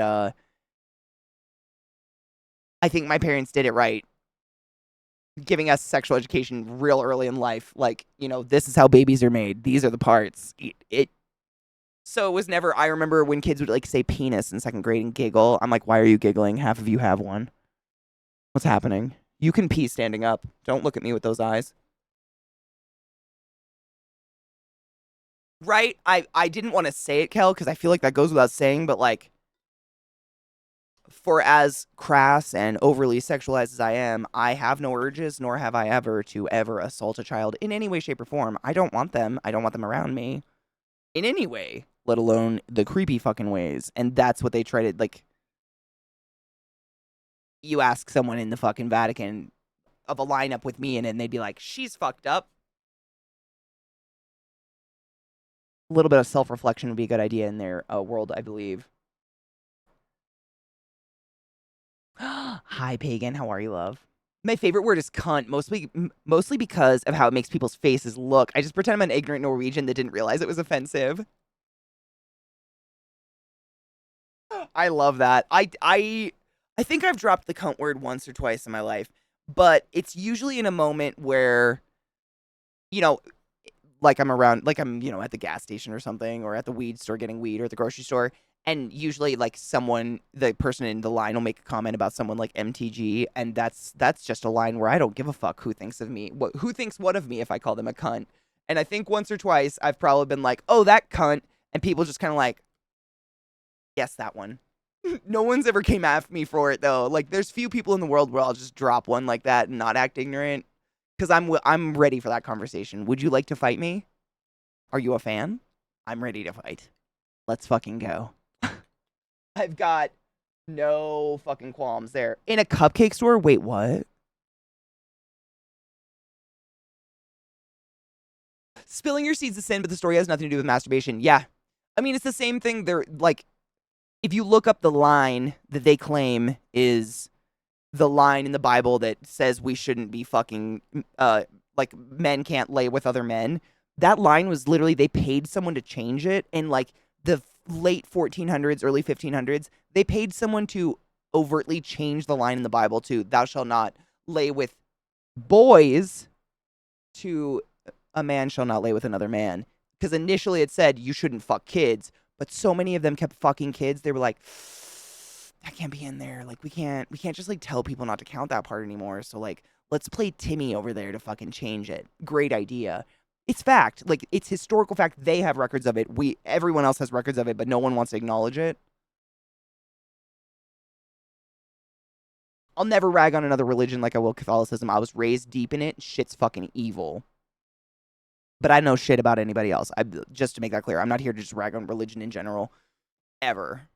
Like, ever. But this shit is bad. My whole family was raised in it, and half of them fucking off themselves for one reason or another because of it. Like, it's not a good thing. Catholicism's fucking bad. No one can change my mind. It's bad. Oh my god! I love Magic the Gathering. I was talking about Marjorie Taylor Greene. I just don't like to say her name. I was trying to get these links from Glutton. Oh my god, what is that? Ooh, pretty, and then what the fuck? The emotions I just went through with the videos you guys gave me, I'm very excited. Oh shit, there it is. So such a good song. It's over in like a minute. Just give it a sec. I hate cutting it off in the middle. It feels bad. Moo Jack, how are you? Thou shalt lay with dicks that are like that of donkeys, and emissions like that of horses. There she lusted after her lovers, whose Bibles, man, the Bible is sick. My English teacher was married, had kids, but he was gay and very Christian. He couldn't handle that anymore and killed himself. That is really sad and really common. It's disgusting how common that is. What people will go through, like, to try to brainwash themselves. And that's what I say when people, like, out themselves as gay or queer in any way, shape, or form when they have a family that's so clearly going to cut them off. Like, the bravery and courage, I can't even. And I don't say that, like, as a joke. Like, I literally have no idea. That's fucking phenomenal. I'm glad my mom decided to fucking say fuck religion before we even realized we were. Moo. Cows make me happy. They're so precious. And taste shamefully delicious.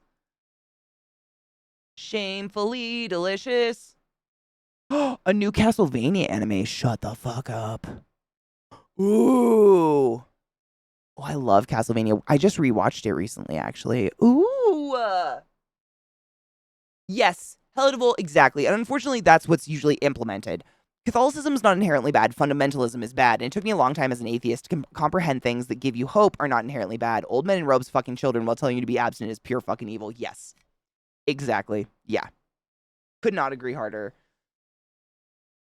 You worked on a dairy farm? Oh my god. Like, did you touch the teats? What was that like? Did you ever get to ask anyone, like, the history of who decided to suck off the first cow teat? Because I've always been curious, like, who looked at a cow in the wild and was like, I'm gonna suck that. And which part did they mean to suck? Like, how did we get here? I have a lot of questions. Like, that person must have been a fucking freak. Like, that's just Jimmy out there sucking on cows again. No, guys, this one's different. It just keeps coming. There's 4. Come share. I don't know. Like, what happened? Who are these people? No. New song. Stop. Pause. Dude, this song is like every fucking TikTok ever for the past month. My god.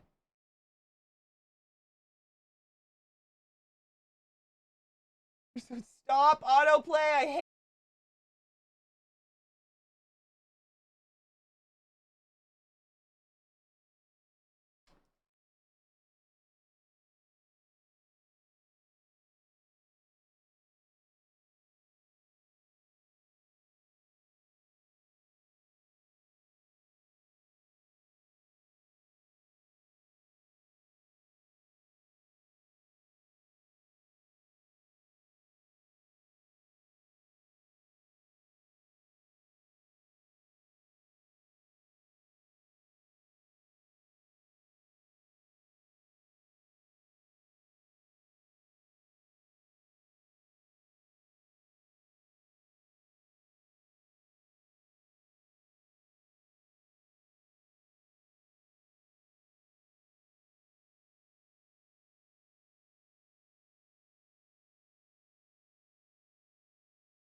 That made me need to pee. Just be safe with your sex toys, my dudes. Do me the favor. Can we just be safe? I'm all about your casual plug-in, but like,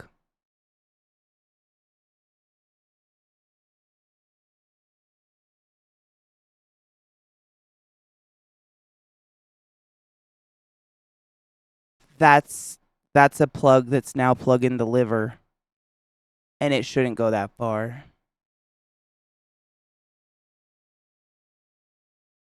I just don't want you to become someone's ER story.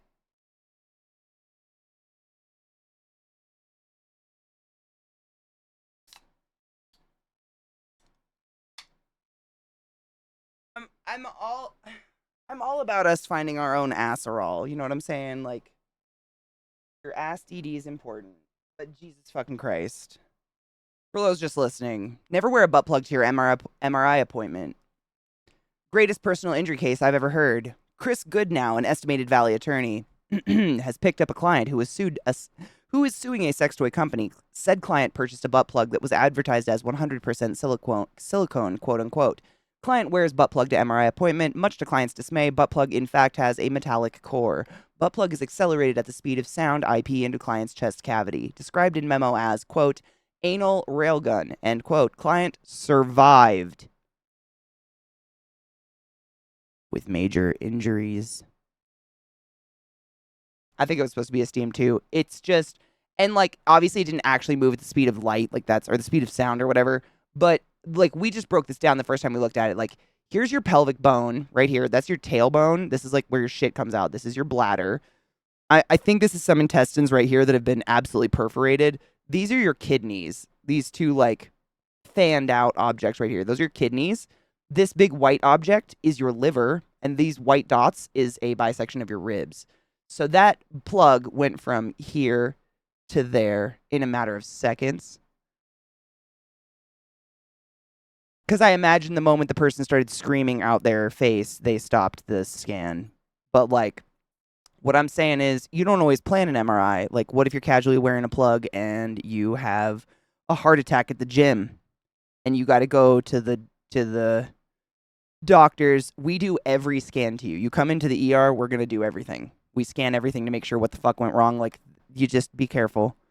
I don't know, honestly. Like, the seriously, press. The only reason I think they survived is it happened at a goddamn hospital. Oh my god, this story kept me internally laughing during my last 2-hour MRI. Whenever I was uncomfortable, I thought of this story. That's great. I mean, great. I just, like, be safe. That's all I'm saying. Back and to the left, back and to the left.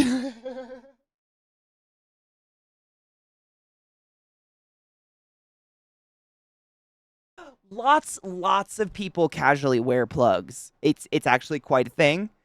You just, like, things like this exist and you just want to be safe. Grath, honestly, like, sometimes we find out things are up someone's butt because we did the scan, like, you know, toy cars and shit. Some people just, like, live with stuff up their butt without a flared base you wouldn't see.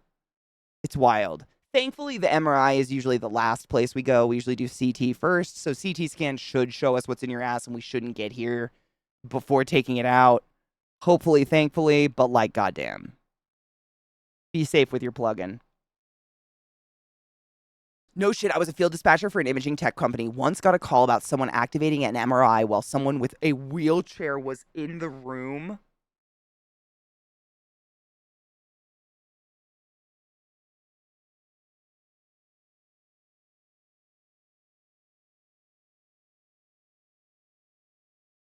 Oh my god. No one died? Oh my god. Oh my god, where is penis when you need him? Yeah, oh,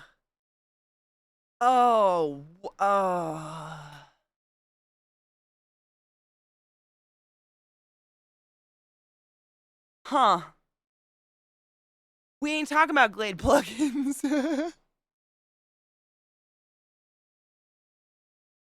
What up, Mergs? Man, the last time I did an MRI was when I was really young, but it sounded like people were hammering. It wasn't like a lovely hum. It was like 4 hours of like boo, boo, boo on this machine. I couldn't sleep at all. It was terrible. I don't think, I mean, I think it's partial. It's part of column A, part column B. Like, people don't know to ask, and medical professionals get so, you get like in the mode where like, I was just telling my RP group this the other day. Zach and I, like, we were watching something. I can't remember what it was, and there was a dead body, and I like giggled, and he's like, "What?" I'm like, "That is not a dead body. That doesn't look dead at all." And he was like, "Katie, you realize that, like, not everybody's just seen a dead body, let alone a lot." And I didn't realize that. Like, you kind of get in this mode like, everybody's seen a dead body. Everybody knows what MRI is. Don't wear metal. Ha. Oh, your butt plug, though. Or your fucking wheelchair. What? I wonder how that shit got turned on. That is terrifying. Fun fact, though, if you find the giant red button on the MRI, you vent 250 to 350K of medical helium for the emergency stop. Whoa. Helium is dumb expensive, dude. Oh my God. My mom's hospital. So we do a therapy called Heliox therapy where it's kind of a Hail Mary. It works on children better than adults, but That sometimes we'll bitch, do it. And when I mean bitch, Scott, I thank you. mean the most wonderful person in the Money! world, ClassyKatie. Thank you for gifting us up to ClassyKatie. I fucking appreciate you. Scott, use the which is the highest order. Go forth and be consensual in all the ways, and thank you. We had more videos. I'm moving them over. Sorry, I forgot. The butt really got me. Jesus fucking Christ. Everything's so loud in my life. Fucking dicks, farts, everything. Jesus Christ, that was loud. It felt like I was in Trent Reznor's head. Jesus Christ, I wish. I forgot what I was saying. The 250. Yeah. So at my mom's hospital, at every hospital, we do something called Heliox therapy, where basically we can thread in helium through a ventilator or through a BiPAP or something and mix it with the oxygen, and allegedly, like theoretically, it will deliver oxygen faster than just oxygen on its own, because helium is lighter than oxygen, and therefore it takes the oxygen and like gets it in there really fast. Anyways, that's neither here nor there. We have helium tanks in hospitals, and it's fucking expensive, as you can see. Like, an emergency shut-off button is $350,000. So my mom was telling me this story one time at her hospital when she was a manager there. Someone had done Heliox therapy, and they closed the tank, but left it. I mean, they didn't like rake it closed. It was just like barely not closed all the way. And the helium leaked out over the period of a week, and it was like $94,000 worth of helium just leaked. And my mom, thankfully, she was the manager at the time. She like begged and was like, "This is the first incident we'd ever had. This is so crazy. Like, we don't have the money, da da da." And they forgave them and gave them a lenience on it. But holy shit, I had no idea helium was so fuckballs expensive. Oh my God, seriously, the MRI tech thought you died? Perspective fucking matters. It's really important to self-reflect and not be an ignorant chode like myself. The one I did, I think the one I did was terrible. It was like I lived in a really, really small town with the hospital is basically like a hospital that would ship you to a bigger hospital because they were so small. And it was like once a month, literally a semi-truck that had an MRI machine in it would drive up to the hospital, and everybody would try to get their MRIs within a week. So I had an MRI in a semi-truck. It was when I blew my shoulder out when I crashed my fucking snowboard. I don't know. It was wild. Wild experience. I remember walking into it and like strange adult men being like, "Did you take your bra off?" And I was like, "How do you know I'm wearing a bra?" It was weird, but no metal. Our MRI room has headsets and numerous options. Dude, for music, I fall asleep every time listening to hair. Dude, yes. I would too. That's the perfect. Dude, if Trent Reznor wasn't the size of my thigh, I would same. Like, I'm hypersexual for his brain. Like, I'd like to shove that up my ass and pleasure myself with it, I guess. But he's like so tiny. It's heart crushing. Him and Maynard. Like, I grew up worshiping them, but I was already 6 foot by the time they were like famous, and I was like, oh my God, they're the size of my brother, whom is tiny. Like 5'4". They're both like 5'4", 5'6", maybe. It's mildly heart-wrenching when you're a tall bitch. Helium's crazy expensive. Yeah, it's wild. I didn't know either. When we were around 16, we stole one of those big tanks from the hospital store. Yes, we were little shits and we got high on that stuff. Yeah, dude, that hospital. Hopefully that was their first offense and they got lenience on it because holy shit. My mom would have had to fire people to pay for that helium. Like, it was that expensive. It was crazy. Just laying there like a vampire. I'm fine. Did you raise like a vampire? Please tell me you did. Maynard from Tool, yeah. Corey Taylor's also very tiny. Another one of my worships as a child. Yeah, I hate it. I hate it. I still don't like being tall, but as a kid, like, I would, had little youth weddies for all my rock gods, and then I learned they're all fucking pocket people. I was like, God damn it. Oh, it's a Ren song. Do you guys want to watch it? I feel bad when songs come on. I'll just pause it. No, we have videos to watch, then we'll watch it. I feel bad when Ren comes on, we don't watch together.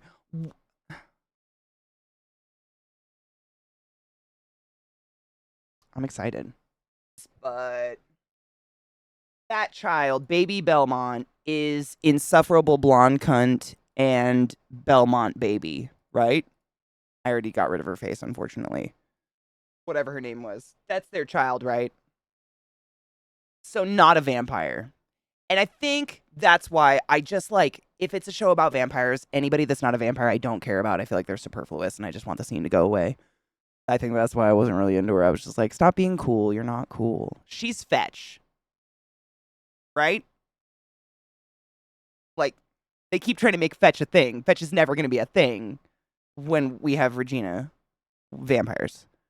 But that's just me. Like, just give me the vampires.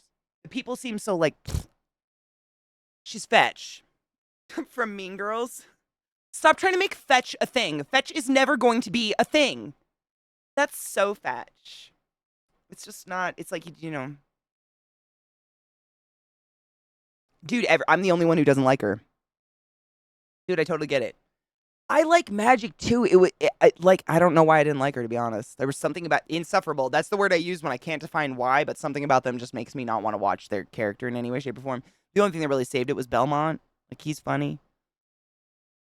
But I don't, like, it, I'm trying to think of another example. It's like Joxer and Xena. Like, they're just kind of there. Like, they felt like they needed to write in something that wasn't cool. The wizard fight in the last season of Castlevania, it was pretty cool.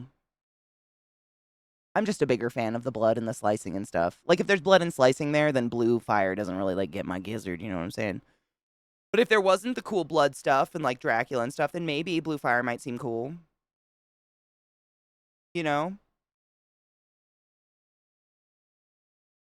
It's like, if you didn't know Dolly Parton existed, you might really enjoy Baby Shark or something. I don't know. I'm really bad at this. They were just, that's it. They're more compelling. They're, you know what it is? Thank you for saying that. They're less surfacey, I think. She seemed very just like everything about her was put out on a plate, moment one, and that's all you got until last moment with her. You know what I mean? Just very like, here it is. This is all that she is. That's all that's to her, is just like, I'm a badass bitch. Look at me with my shit, which is cool. But like, you need, I find characters like Belmont. We all like Belmont because he's got fallible characteristics. I feel like that's just human nature. We as humans, I think it's just more interesting to have someone that's got some faults here and there, and they're more human versus just that like perfection. It's hard to associate. It's hard to. And like with a lot of the vampire ladies, not all of them, but a lot of them, I felt like I was kind of like teetering on like whether or not I saw their side of treating humans like cattle and stuff. And a lot of them were suffering with their vampirism and their humanity in them. And she just kind of was like, I'm a badass. I hate Gabrielle. Can we still be friends? Another person I take pee breaks for.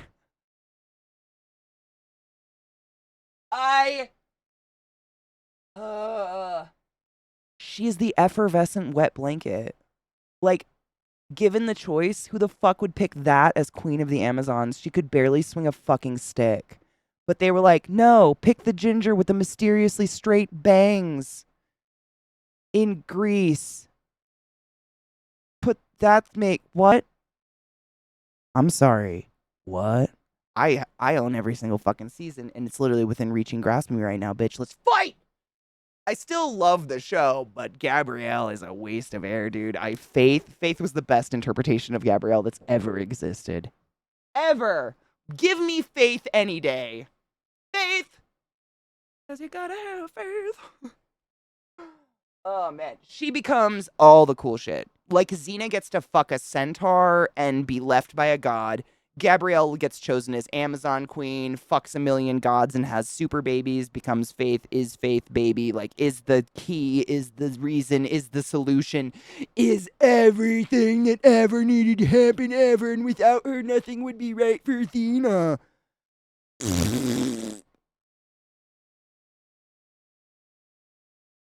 Why? Faith was the shit. Oh, I would love to watch Xena with you. Press, we would have so much fun. Are you kidding me? Oh my god, though, Chucky brings up a really good point. Like, can we all just come to a good medium ground with the fact that Callisto awakens a level of sexuality in most of us? Whether we wanted to be her or be on her, some of us both. Callisto did weird things, right? Thank you. I feel like that's the hill we can, because this will be a constant contention. I swear to God, the fact that I fucking hate Gabrielle and the rest of the world was like, but Gabrielle and Xena were super gay together and they have to be together, and without Gabrielle, nothing makes sense. I understand she needs a sidekick, but it didn't have to be the wet rag of Gabrielle. Just my opinion. But no one can argue that Callisto was something we rubbed our nipples to for a long time. Amen. Tips for solo traveling? Honestly, just research where you're going. Make sure it's a safe place. Like, for whatever your outward presenting gender is, obviously. Like, I wouldn't go to Egypt by myself. Also, never admitting to be alone. That's the number one tip.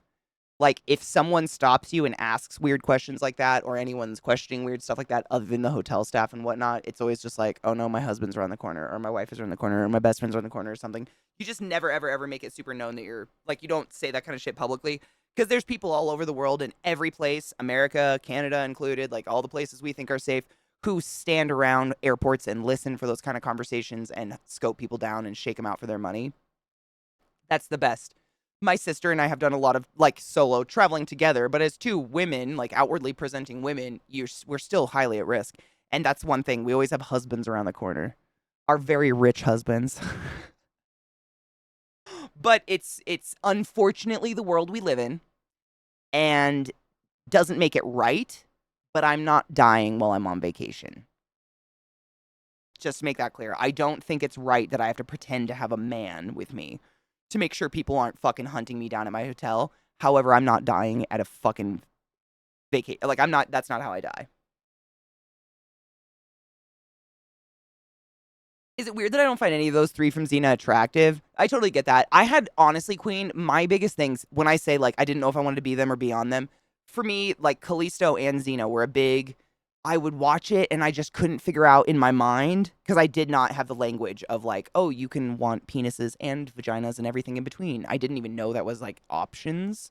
I didn't have the words for it, and my brain would be so confused, because I wanted to be Xena, but also suck on her sweet, sweet lips. I wanted to, like, suck the New Zealand out of them. And it was so confusing to me because I definitely I had a Leonardo DiCaprio fucking rip out page from a magazine taped to my wall as a child. It was really, really confusing. And to this day, I still don't know which one, but I love the show and I watch it. Aries, though. Aries was a big old weddie for me. Aries was some hotness. Like, dude, and he passed away pretty recently, didn't he? From, like, a heart issue. It was super sad. Callisto's the reason I know being gay isn't a choice. Dude, thank you. If I could choose, I would choose Callisto. Thank you. That's honestly, like, every time this conversation comes up, we have to come back to Callisto because everybody agrees. Like, that's ass that we would let murder us. She could smother me with a thigh and I'm fine with it. I'm fine with it. Yep. I mean, honestly, like, money, like, again, it doesn't make it right. But traveling as a woman, I do not walk alone at nighttime down vacant alleys. You know, I tend to, like, for instance, like, when we traveled to Thailand, a lot of the time I would go out in the middle of the night, like, across the street to a 7-Eleven or something to get air conditioning or get something to drink.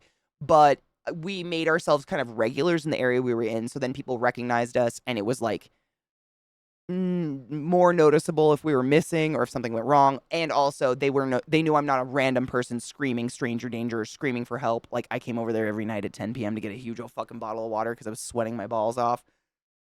Kind of like that. Oh yeah, Joxer. That's what started this conversation. Joxer. Oh yeah. Joxer was cool in like the Flash forwards, like when they would do those weird episodes where it was like the future, like they were business people or something. They'd be like the producers of the show or something weird like that.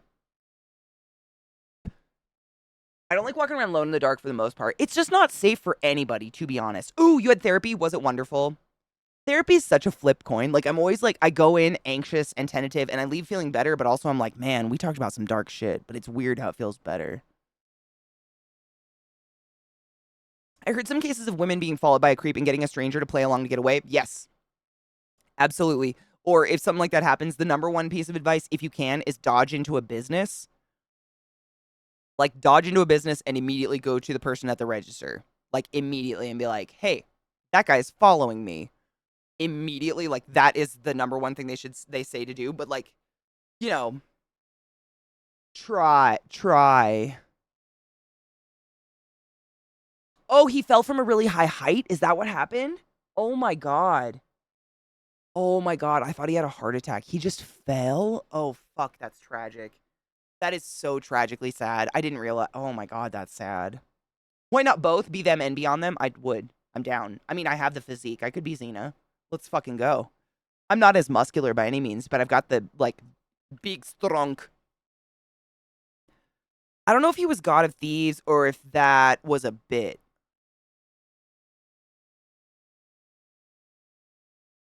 I don't remember. That's a really good. Oh my god, what was he?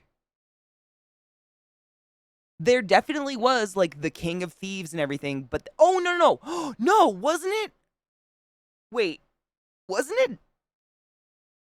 No. It wasn't Bruce Campbell, was it? Was it fucking Bruce Campbell? Holy shit, was it really? Whoa. How did I do that? Wow, good brain, good girl. Wow. Yeah, that was Brucey. Fuck, that's weird. Dude, he was always fucking hot. He looks good for his age, honestly. Like, very strange to say for his age because I like older dudes. But honestly, he looks very good. He's always kept himself in really good shape, I feel like. Yeah, he fucking was King of Thieves. That's what I thought. Dude, Lucy Lawless is amazing. I think that's her real name. Lucy Lawless. She's from New Zealand, I think, right? She's New Zealandish. Do your eyes ever water as had when your body is feeling emotion and you don't realize it? Yes. Yes. I have Beth, honestly, I have more infrequently than frequently started to cry, like, without actually crying. I don't know how to explain that. Like, I'd just be sitting there, totally stone cold, and tears are just like, boo, boo, just like fucking running. Fucking weird. You guys are ancient. Oh, well. I maybe like 50 years ago that'd be an insult, but nowadays I just see it as I'm getting out early. You're on the ride for way too long. Good luck. I get to jump off before that shit goes off the hill, you know what I'm saying? Like, we're on a train towards a volcano, but I'm gonna get off before the magma. Whereas all you young fucks are totes gonna be fucking in that fiery shitstorm. Good luck to you.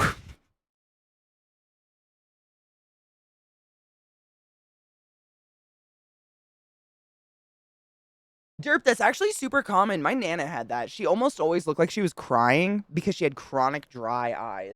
Maybe someday I'll do a Xena watch through when we run out of duacrema or something. Me too. I remember, like, once we actually had cable coming home from school, and if we got home soon enough, I could, like, catch the end of Hercules and the beginning of Xena. It was a big deal. Always a Gabrielle, never a Xena. Oh, come on. You can be a Xena. No one has to choose to be a wet sack of nothing. Dude, Brittany, amen. I mean, honestly, I always hung out with people who were like 10 to 15 years older than me, and I feel like it made me smarter. I don't know if it's wisdom or just like experience, but there's something to be said about it, as opposed to just like sitting in an echo chamber of people being like, we're never gonna die, right? You got to be around some people someday that are just like, smoke to it once, shorten the sentence. This shit is not going well. You know? It's healthy to have both, I think. Cheers. Have you, oh my God, Brittany, I don't know if you like stand up, but there's a really good stand up by Booster. What is his first name? Oh my God. It's a newish stand up. Something Booster. His last name's Booster.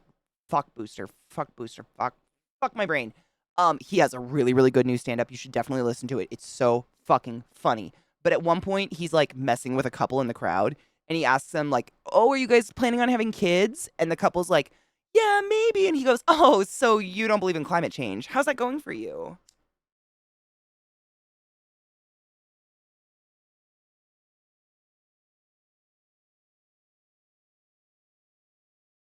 Joel Kim Booster, thank you so much, Rip Rooster. Joel Kim Booster, I mean, that stand up is fantastic.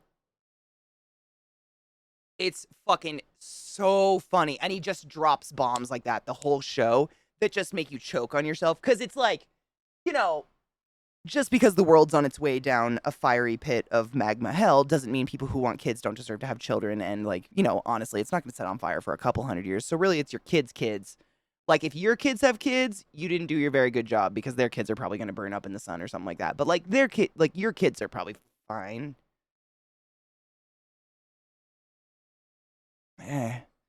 Depends on, you know. I'm literally loading a ball. See, Namos, you caught me. You caught me with my pants down. Give me a second. Fuck. Cheers. Cheers. Yeah, Joel Kim Booster, that stand-up is really, really funny. I don't know, man. He's really sarcastic and really dry sarcastic about a lot of very serious topics that just, like, they strike me. I am smoking the end of... Well, not the end. I still have a quarter in my room. It's called... Excuse me. It's called... I think Cosmos is the brand, yeah. GF-STS. What do you think that is? GF. Shit. It literally, that's all it says. You gotta have more information on you, don't you?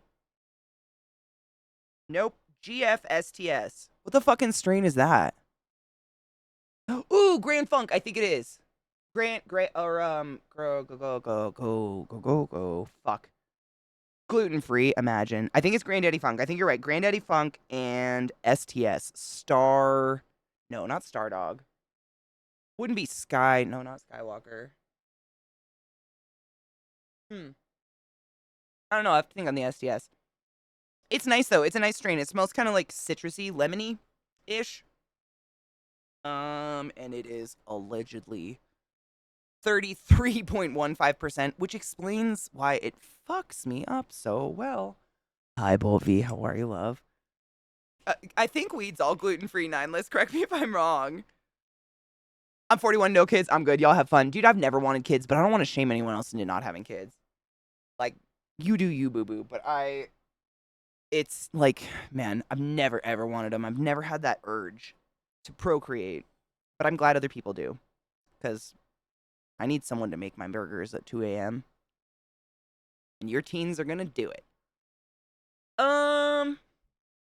Would weed be considered vegan if you used say a fertilizer that was animal feces based? When I tell you to come, you better come. What up, Kendo? Thank you so much for sending the class game. The Classy Live giving it any swings. That alert is so great. So stupid. Caretaker, it's honestly like, dude, hi Timon, how are you, love? Of all the years that have gone by, it's still just as hard as it's always been to get banned here. It's crazy when my bots actually get to ban someone. Like, to get banned, you have to be like a bigoted piece of racist shit. And damn if they still get to do it once in a while. And it's just like, common sense. Cuckoo out. Or like more, just like human decency. It's just gone. It's crazy. It's literally like just like be a decent human, and we probably will not waste our time banning you. And some people just can't fucking manage it. That alert can easily be misconstrued. I know, and that's why I grabbed it. There's another really good one that I saved out of Jungle Book recently, and it's one of their like when the elephants are marching. One of the lyrics in there is like, "We're big and strong and long and proud, and that's why we'll like." It's so fucking sexual, and I wanted to save it, and I did, and I have yet to put it in as an alert, but it's great. Sometimes things will be on in the background, and I'm not listening at all until something completely out of context, such as when I tell you to come, you come, suddenly happens, and I'm like, oh, fucking record that forever. But really, it's like a children's movie, and it's a bully telling another kid to come over so he can beat the shit out of him. But it sounds so filthy. I can't not. I can't stop, won't stop. I'm addicted. It might be a problem, but at this point, I don't think I can change if I wanted to. You know what I'm saying? Like, I'm stuck this way. I'm just going to be a fucking freak, I think. But I'm okay with it. I don't harm anyone with my freak. Are the AI bots out today? Really? Boo. I mean, caretaker, honestly, like, everybody fucks up. You just gotta send me a picture of your holes. And forgiven. Don't send me pictures of your holes. Unless requested. Please. Shut up. That was gonna be so loud. Jesus Christ. My biggest non-substance related addictions, like coffee not included, like caffeine. Peanut M&Ms.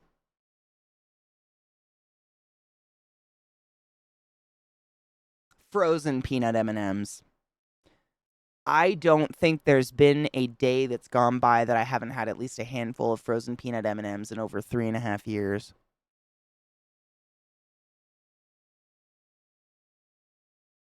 Yeah.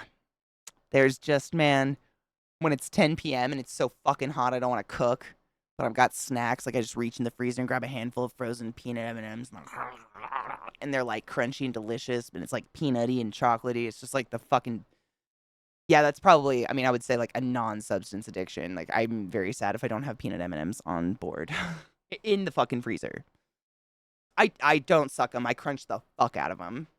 I kill them. That's why you got to get the peanut M&Ms, because regular M&Ms, the chocolate freezes so solid that it's bad for your teeth.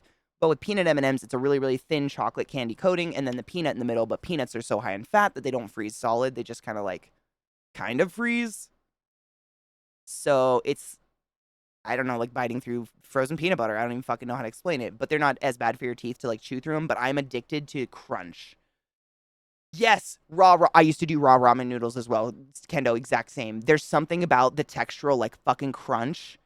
I love it. Like, I'm such a stereotypical stoner when it comes to, like, Funyuns or chips that are, like, kettle chips that are just, like, crunchy as fuck. Oh, God, I love a good crunch. But peanut M&Ms, that's probably, yeah.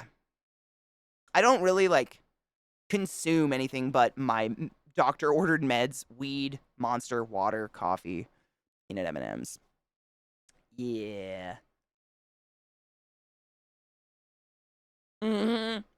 Chocolate almonds are so fucking good. Have you ever had chocolate covered walnuts? I know that's a weird thing. Not a lot of people love walnuts. To some people, I think they taste like dust. I love walnuts. Chocolate covered walnuts are really fucking good. Chocolate covered nuts in general. Like, raw ramen. Dude, you never did that as a kid? Like, if you have just, like, the ramen package, I can't even, if it's ramen brand or whatever, the plastic bag, open it, take out the seasoning packet, empty it into the bag, and then you just start crunching the bag with the seasoning packet in there and, like, decimate that brick of noodles, and then just, like, it's chips. These crisps. There's a reason why those noodles cook in under a minute in boiling water. Like, they're not, like, it's not like chewing on spaghetti noodles or something, you know what I mean? They're, like, par-boiled or whatever. It's exactly the crispy noodles that they put on your salad if you get, like, an Asian whatever salad at a restaurant. You know how they always put, like, tack Asian on the front of anything. Those noodles, that's ramen noodles. Sometimes they deep fry them first, but they're just crunchy-ass ramen noodles. Those fudge M&Ms. Have you ever had the peanut butter or not peanut butter, the pretzel M&Ms? Those are really good too. Not as good frozen though. They get a little too hard. I'm always afraid to crack a tooth. Peanuts are a bean. Isn't that weird? You know what someone brought to my fucking recent, like, I guess, awareness in chat?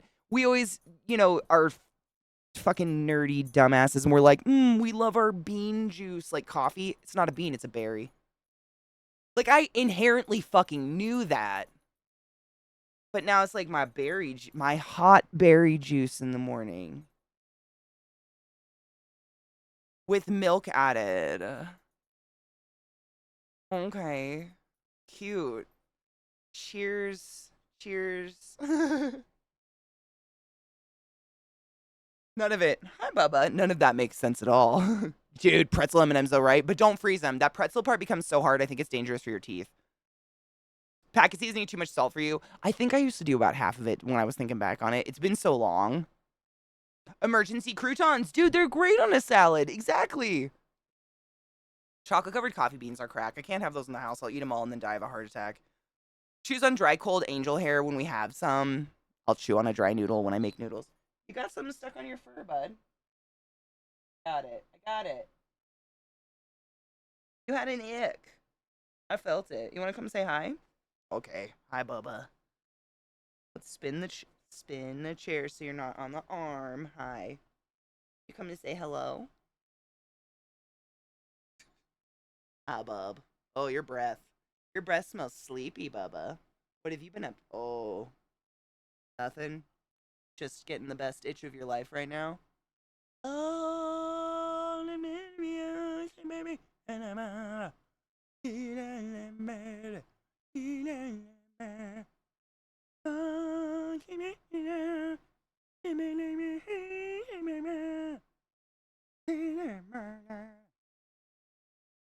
That's the best itch of the world. You always come up right when we're gonna cheers, bud. You gotta have it. What's up? What are you doing?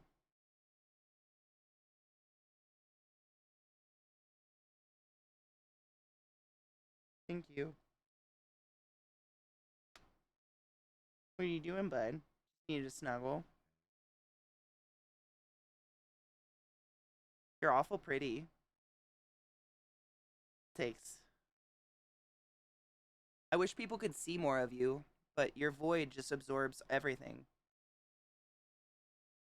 So. Yep, the face. He also, I've noticed this very recently. If I get a real good spot, he starts to chatter his teeth like a little Cenobite. So not only does he do like but he'll go really fast. Like, so, don't pull my boob out, bud. We'll be gone forever. So fast you almost can't see it. But sometimes I can get it. And he starts to just like, with his front teeth, and it's so cute. You're just the cutest, bud. Are you the cutest? Yes. Yes, we are, mother. He's the sweetest boy. He loves Vissy. Sometimes questionably more than myself, but I'm okay with it. We approve. They have a unique relationship, like a jump into traffic level of relationship. Aw, Bubba. Yeah. Don't lick my mouth. Oh. Oh. We do still have ear itches. Oh, it was the wrong spot. Oh, bud, yeah. I hit the spot where he gives up on life and he's just not clinging anymore. But you gotta hold on, though. You gotta hold on to my chest, otherwise you're gonna fall. That feel good, bud. What are you up to? How's your day been? Have you gone on an adventure? Oh, he found a snake the other day. Didn't know what to do with it, but it was there. Tried to dig up a tree. Yeah. Tried to. Oh, there's a new cat that's been coming around. They've definitely tried to kill that. The big old black tomcat now. We still have Willard, but I've seen a big, like, just very round, short hair, black cat come in and out of the side of my garden that's fenced off right now. And they fucking hate it. But mom's okay with the cats because mice are gross. And cats do good work. So we feed them, don't we? Yeah, I fucking hate it. I know. Real deal. Have Prince hair? I know. This is like the quintessential fucking poodle cut. It's hilarious. Every once in a while they'll shave their like actually this next time we get him groomed, I think we're gonna have him shave it all down because it's just too hot. But when they take off that like the Prince floof on top, they look like a gray. They literally look like greyhounds. In that like their ear, they have no brain, and it's fucking cute, but also a little sad. But yeah, it's the I don't I think it has something to do with keeping their joints and shit warm. Those weird poodle cuts. We don't ask for a poodle cut. We just get them trimmed down, and they leave like their beaver tail. They leave their beaver tail, and then they always give them that floof on their ears and on their head. But without it, they literally look like brainless. They look like a cermet. It's just true. And I kind of love it, but also I can't stop laughing. Am I a bad mom? Thank you for that follow, Paris Winkle. I appreciate you. Yeah, the only time they got rid of it was when Lil Bill was a puppy because her fur's so much finer than Trix, it matted. Like, even we couldn't brush through it. We have those, like, I don't know, what are those brushes called? You know, the ones we're talking about. They, like, have millions of tiny little metal parts in them, and they help you, like, rake out all the dead hair. But hers got so knotted that they had to shave it off. Like, we couldn't get through it anymore. And she looked just brainless. Like, they have no skull. Like, if you've ever seen, like, a golden retriever, for instance, they have, like, that little fin on their skull, and they've got, like, an actual skull. They look like a cermet. Like, if they're just ears and a nose and some eyes on a neck. And it's so fucking funny. But I also kind of love his sweet little... I mean, he literally has the most beautiful jerry curl when his hair gets wet. It's gorgeous. Like, perfect ringlets. His fur is gorgeous. Are you trying to eat my headphone? Don't eat that, bud. That is just sick. Are you licking that? So, I'll babysit. I think he hides behind my mic because I always try to move it and he goes right behind it. I don't get to eat my headphones, Bubba. But thank you so much for the thought. Yeah, he's pretty funny looking without his top shit, but I love it. I like laughing at them, but they've got no skull. It kind of makes them like fills them out, like gives them a little zhuzh up there. You don't give a shit though, huh? Neither do I, honestly. I don't give a shit. I just don't want you to be uncomfortable. That's all I care. I just don't like that they're so hot right now. The slicker brush, thank you. I literally was trying to think. We use the same kind of brush on horses, but on a majorly big scale, obviously, for like their mane and tail. And I was trying to think, like, is it a slicker or is that just the horse name for it? I couldn't think of it. Do we need to go outside? Is that what's up? Do you need a potty? We could take a break and then I'll cheers with everybody. I don't smoke weed when my dog's on my lap. I don't know. I don't know what the fuck weed smoke would do to a dog, and it feels like a dog can't consent to that, and if it got my dog high, I'd feel really bad. But I have CBD treats for them that they love. But it feels funny smoking weed on an animal. It feels weird. Not that I've done it. Like, the idea of it seems like, odd. You're right, Jeff. Go outside. He's just like, he's such a little sir with his crossed paws. You're such a precious little boy. Do you want to go outside and go potty? Yeah? Okay. Okay. Break. Yes, they don't even have to do anything to be entertaining and funny. Literally. I laugh at my dogs nonstop. Just last night, they were both like, they're hot. I mean, we're all hot right now. The world is roasting. Nothing's unique about that. But those guys, they were laying on the ground, and at the exact same time, they both like rolled over and did like the dead beetle up into the air, just like dicks out. It's simultaneously, and I would just cried laughing all by myself. I was like, you guys are fucking dorks and hilarious, and I love them so much. I don't know, dogs and cats. Like, I can't see my life without a companion animal. No shit, knew a guy in college that hotboxed his cat from the age of a kitten. That's kind of fucked up, right? I'm not the only one that thinks that. Like, I'm not one of those pet owners that's like super fucking uptight about everything in the whole world, but that's fucked up. Okay, that's terrible. Cool. Break time. I just wanted to make sure that I'm not totally off base on that because that seems fucked up. Hotboxing a kitten? Hotboxing an animal. Okay. No, that's fucked. Yeah. Cool. Thanks, Nine. Yep, I can't with that. It's so sad. Like, my whole life, I've always thought it would be so fun to like work in an exotic pet store and sell exotic pets and get to talk about them all day. But the sad part of it is you have to maintain a business, and half of your business is going to be selling animals to people that have no idea what the fuck they're adopting, and they're going to go home and kill it. I couldn't do it. I couldn't do it. Like, it doesn't take any modicum of extended education or, like excessive knowledge to probably come up with the idea on your own that hotboxing a kitten's a terrible idea. Wow. Shockingly, he dropped out of college because he never went to class. His last name was actually Outlaw. Sounds like a fucking class act, if you ask me. That's hot. Ew. Shock. Ugh. I've had stoner dogs. No shit. No shade. I had to take the dogs out. Sorry. It's warm. Holy balls. I think Bill fucked her foot up again. Don't know how. She always does it. Just randomly starts limping. And I'm like, fuck. What hast thou done? Once again. So this person was literally named Outlaw. Like, their last name was Outlaw. That's, wild. Like, I got a dog hair in my nose.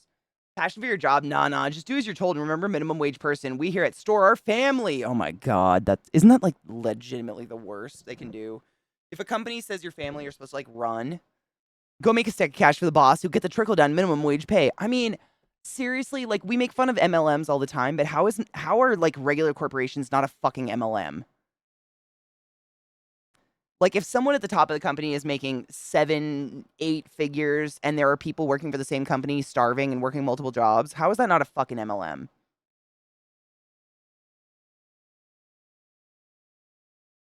Yeah, casual Friday. Wear a fucking Hawaiian shirt and jeans? Okay. Because we're family. Yeah, and here's some cake from Fred Meyer's on your birthday. Or wait, does Fred Meyer's still exist anymore? Holy shit, how old am I? Dude, 100. I mean, getting a job is important. Someone else earlier was saying they haven't smoked weed in like 2 weeks because they're trying to get a job too. Like, everybody's got to have one. I totally get it. It sucks. Like, there is no perfect job. That's the weirdest thing I learned. Like, I guess growing up, I don't know, for lack of a better term, but like going from working fast, I worked at a tree farm and then I worked fast food. I worked at a barista stand. I worked at Lowe's for a long time in like every position other than a manager I could. And then I went and worked at the hospital, and every single place I worked, you're basically working with the exact same people. Like, it's just a different scenery. Like, there's always going to be the same like character actors in every place you ever work. Just because it's a different place doesn't mean there's not going to be a shitty boss. At least there's not going to be like some people that never pull their weight. And, it's like a natural atmosphere that happens in a working environment. I think no matter where the fuck you are. I mean, talk to Dr. Neuro. It happens with doctors too. It happens across the fucking board. Oh my god, trouble. That's so real. Because in an MLM, you might be able to move up. Sick burn. Dude, fuck that. We don't ask them their questions in America. We just smoke them their drugs and forget. Oh god, cheers. It's so fucking like staminy. A lot of orange shit.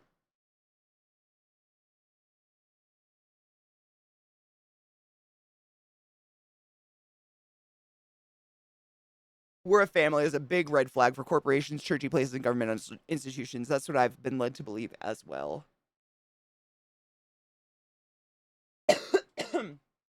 Sorry, we gotta fire 400 people. Oh, and the boss just gave himself a $20 million bonus for a job well done. I'm sure we've all experienced that, like, the end of year layoffs so that bosses can make their, like, cut the, whatever the end of year budget so that everybody can still make their bonuses. Fucking disgusting. I watched that happen so many years in a row at Lowe's, and just, like, every year it was exactly the same. It was so bad. Wait, what's CD Projekt Red? Maybe? Also able to handle stress and have a thick skin means you'll be treated like shit from management, overworked, like, yes, with crazy expectations. It's very true. Like, that's those are the kind of people I think that are often given the misleading, like, we're family, this is a family, you know, like, you're part of the family, we really appreciate your martyrdom for your job, blah, blah, blah, blah, blah, blah, blah. Yeah, that shit is fucking insanely annoying. Oh, laying off. Oh my God, they did? No, we were talking about in general companies doing that though. I didn't know that. CD Projekt Red laid off 9% of their workforce. Holy shit. No, I don't. Wait, this guy? I'll stand up because it's such an awkward, like, if I twist my arm, it just, I just have to make sure there's no dog behind me. I roll across. Yeah. This guy? It's so awkward to show, but this one, I'm assuming. Yeah, I love this one. It's done by the artist Jenna Kerr. You can find her Instagram and shit. She's kind of like famous for tattoos that are similar to this. She does them all over people's bodies. But I went to Wales to get this done very specifically. It was such a cool experience. I got to stay with Millie for like 10 days and she came with me to get it done, and I got to pick certain parts of it. So like this is the dark crystal because I'm obsessed. This is a rupee for my girl Eliza.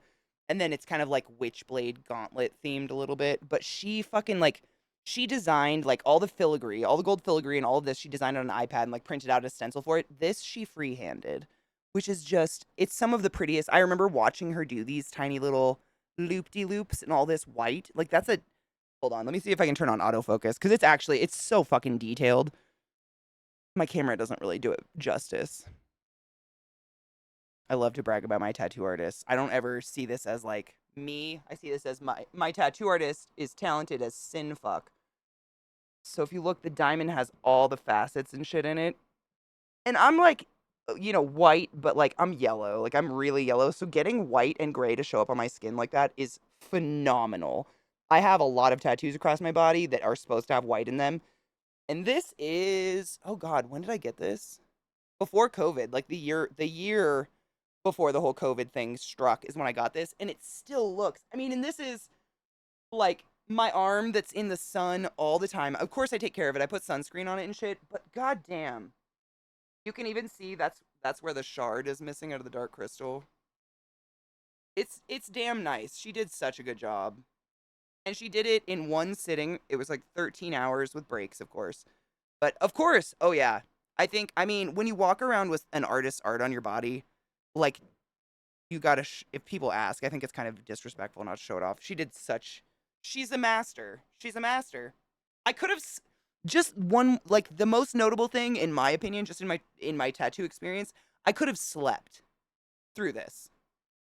The only parts that got me were right here. These two bones on my wrist, those two like filigrees, I had to look away. Like I almost fucking like had a like moment on those bones right there. Fucking sucked. But all of this actually goes across a scar.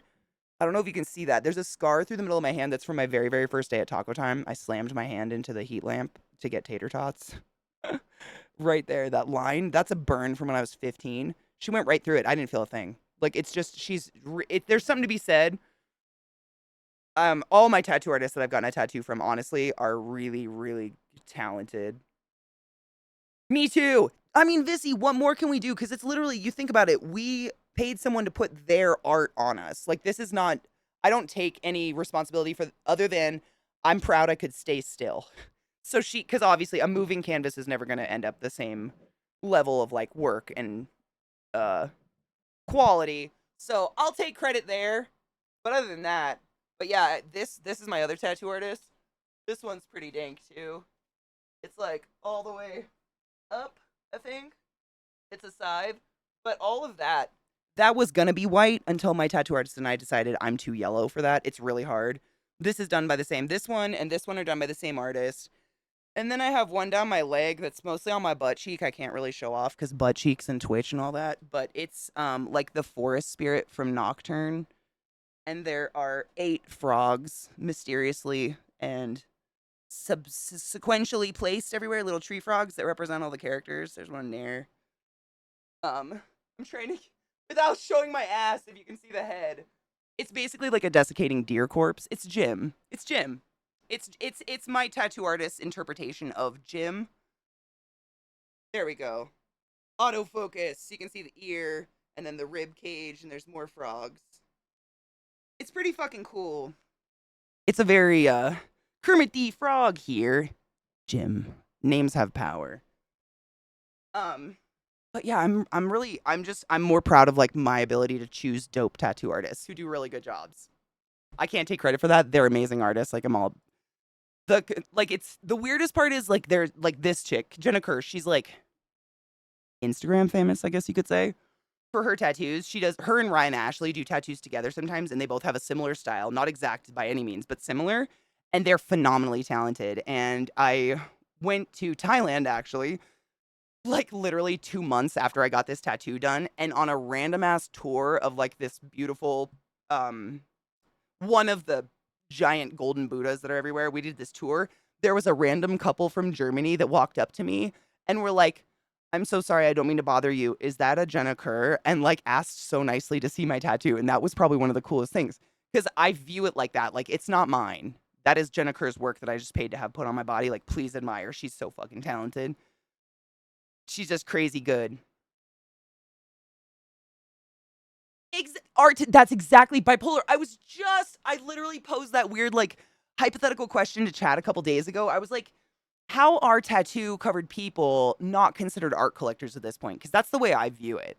Regardless of what you're getting done, I don't care if it's a piece of clip art off the wall or whatever. If your tattoo artist is putting art on you, you're an art collector. And the art I have collected on my body is far more expensive than I guarantee what most people have put on their walls. Like, I think this one is my only piece that was under $1,000. Yes, this is the only thing I have under $1,000. Like but they're worth it. I think tattoo artist times are worth it, and they're beautiful, and I love them. Oh wait, I wanted to tell you one of the nurses in my surgical room saw my tattoos and said, "Oh, I love Doctor Who." Oh my god, yes. Oh, Vissy, that's the best ever. I hope you guys had a good Doctor Who conversation, at least a little bit. Oh, Zacrarion. I remember way back when Twitch started like, kind of supporting the creative category. I was one of those creative people. I was partnered as a Twitch creative, whatever. And gamers would come after us. If there was a successful creative streamer, they would go after them like, you don't belong on this platform. You don't deserve to be here. Da da da da. And we would so blatantly, like, it doesn't seem like we should have to say this, but what is a video game without art? Are video game devs not artists? Like, none of that makes sense. Tell me, you just sound real stupid. You're just sounding real stupid, right? It's all art. Coding is art. I've known lots of people who code for a living. That's art. Fuck yourself. If you don't think it's art, you don't know what it is, and you just sound stupid. That shit's wild. Oh, OG strains in the pipeline waiting for a new product launch. Oh, fuck yes. I'm getting a little jazzed about seeing some of the progenitor genetics. Hell yes. In the garden again, have not had any demand for them with our clients, but we got a request from a super old deadhead. Fuck yes. I think people need to go back to the originals sometimes. The names out here are just fucking absurd. Oh, question though, CD Moose, while you're here, we were actually trying to figure out what my newest strain was. So it's called GF-STS. So we figured GF is granddaddy. It's granddaddy funk, probably. What would STS be? It's strong. It says it's allegedly 33.15%, and it feels strong, to be real.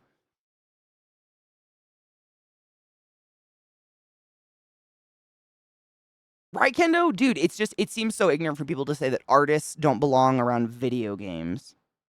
I'm sorry, what? Where do you think all that shit comes from? Man, if devs are the artists, then I'm the art critic. Same. I am the consumer, I am the critic, I am the enjoyer, I am the fucking mower of their art. Like, I'm all here for it. But I'll never not recognize the talent and art that goes into creating shit like that.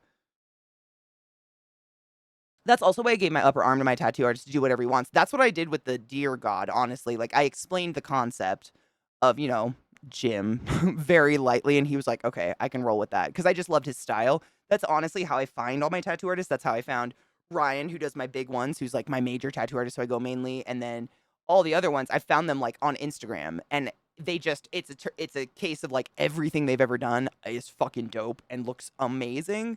So I'm just like, here's a body part. Have fun. Because everything they've ever done, I'm going to love. I love it. And like one of my favorite things is tattoo artists that actually pay attention to like little things. Like for instance, if you look at a lot of Jenna Kerr's work, she does a ton of this filigree on a lot of tattoos, but almost always it's silver. And on me, she very specifically made it gold because my skin is very yellow and very like olive toned. And she consciously recognized that doing it entirely trying to pull off silver on my arm, she was literally going to scrub my flesh off. Like it to get that kind of like this was the worst part of the whole tattoo, that diamond. All of those facets in that, it was just those little in the same fucking spot over and over and over. Gratefully, because it still looks like amazing, but all of that being that would have been hell.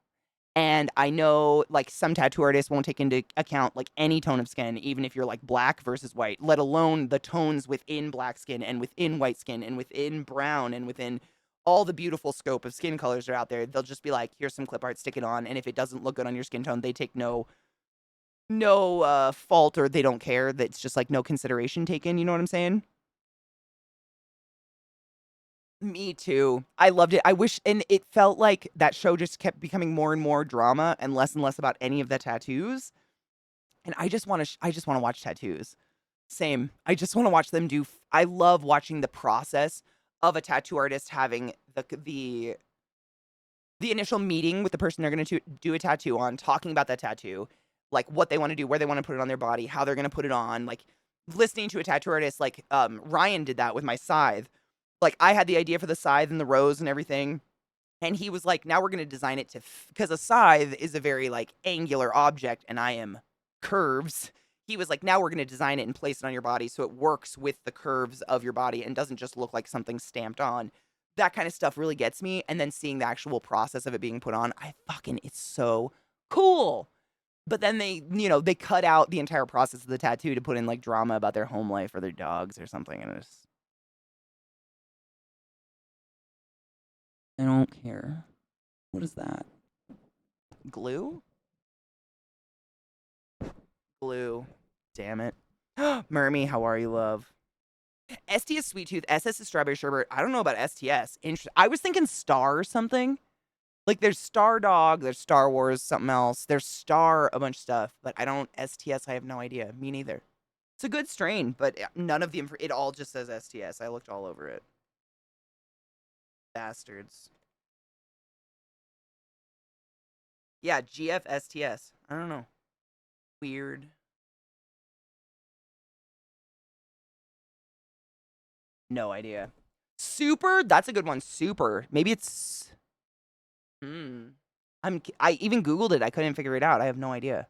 It's good, though. I like it. It smells very, like, citrusy. Very, like, citrus piney, like pine sol-y.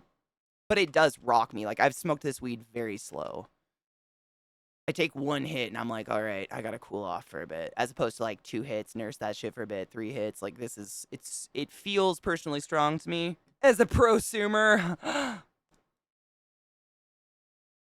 My guns. Digging in clay is doing great things for my arm muscles. The name and corresponding abbreviations are being standardized in the seed to sale software, but it varies from state to state. Interesting. Super THC. Hey, you're closer than anything we've gotten. Prosumer, no shit, I love it. I consume a lot of weed. I feel like I've got a pretty good, what's the word? Feel. Although, I have many a lady friend who smoke much more than me, and it's so fucking impressive, and I bow down to them every day. Where's my little spoon thing? Where's my little beef spoon? Where are my drugs?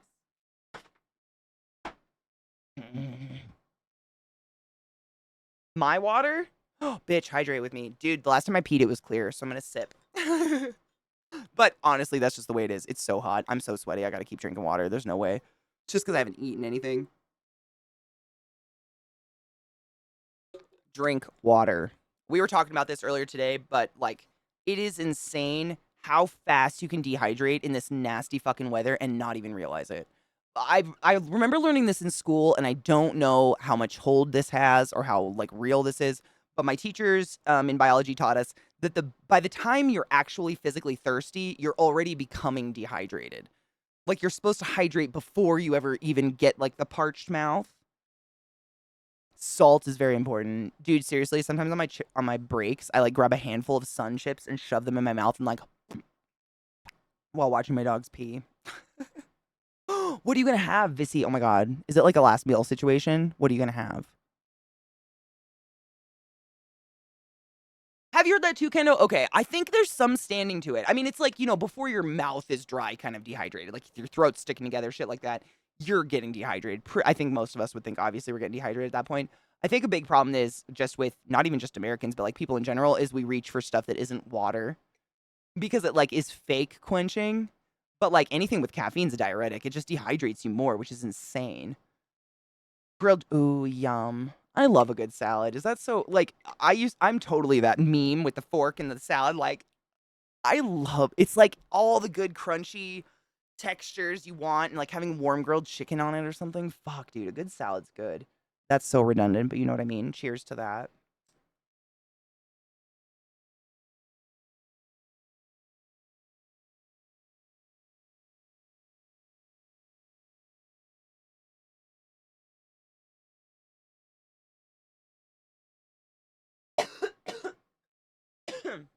But alcohol's a diuretic.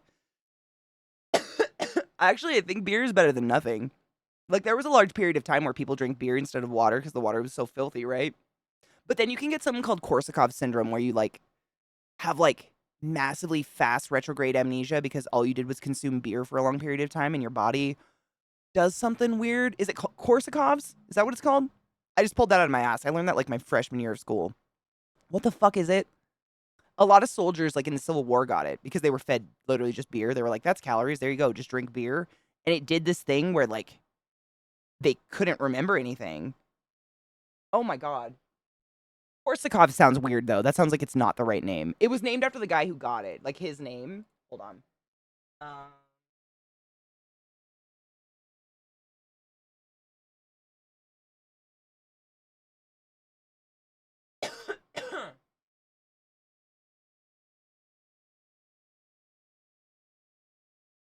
What the fuck? I gotta... Easy breezy salad girl, I totally am. That, like... I fucking love salad, dude. Like, if I had to pick one food to consume the rest of my life, it would be salad, as long as I got to mix it up. Because salad can be anything. You can make a pizza salad, for fuck's sake. I don't remember. It's giving me, like, fetal alcohol syndrome. That is not what I'm looking for.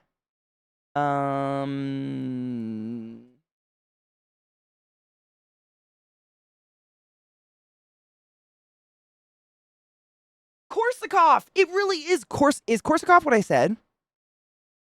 Incredible. Korsakoff syndrome is a chronic memory disorder caused by severe deficiency of thiamine, vitamin B1. Korsakoff syndrome is most commonly caused by alcohol misuse, but certain other conditions can cause the syndrome. That's incredible that I pulled that name out of my ass. That was from so long ago. Like 17 years ago. Holy, oh my god, drugs.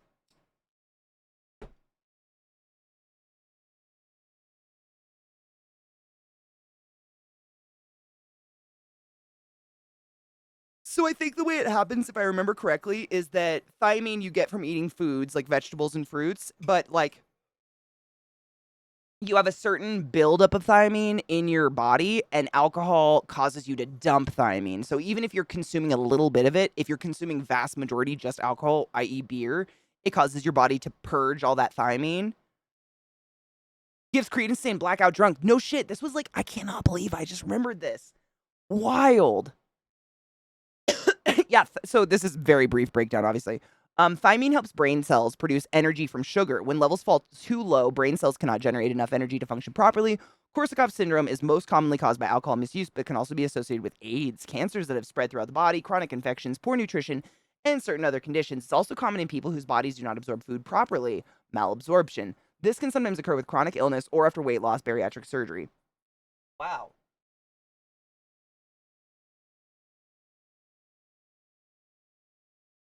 This is so interesting. Sorry if we're nerding out right now. Ooh, is my bong smoking itself? Not today, motherfucker.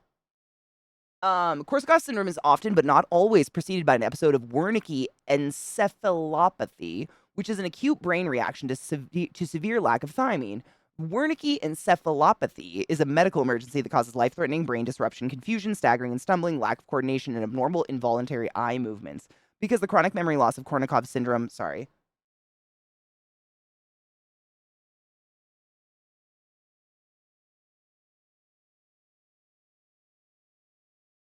it's interesting shit.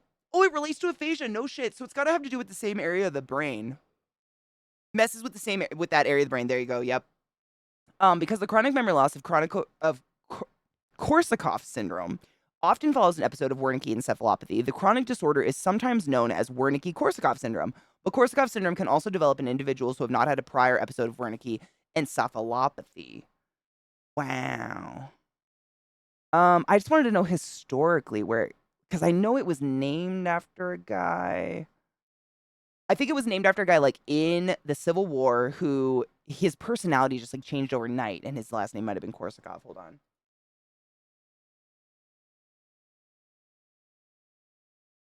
Fucking scary. I mean, drinking a drink once in a while is not going to cause this. If anybody's getting real paranoid real fast, this is like living off of beer because that was what your country gave you as rations. Just to make that very clear, like, I am not a teetotaler. Like, I have a drink every once in a while. This is just like, this is, you know. You know. You know.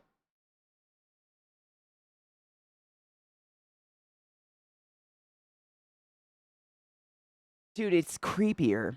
Wernicke-Korsakoff syndrome, classically but not always, presents the clinical triad of confusion, ataxia, and nystagmus. It's best conceptualized as two distinct syndromes, with one being characterized by an acute, subacute, confusional state and often reversible findings of Wernicke encephalopathy, a type of delirium, and the other by persistent, irreversible findings of Korsakoff dementia. That's where you, like, very rapidly just start losing all of your memory really, really fast. In 1881, Carl Wernicke first described an illness that consisted of paralysis of eye movements. Why is that so unsettling to me?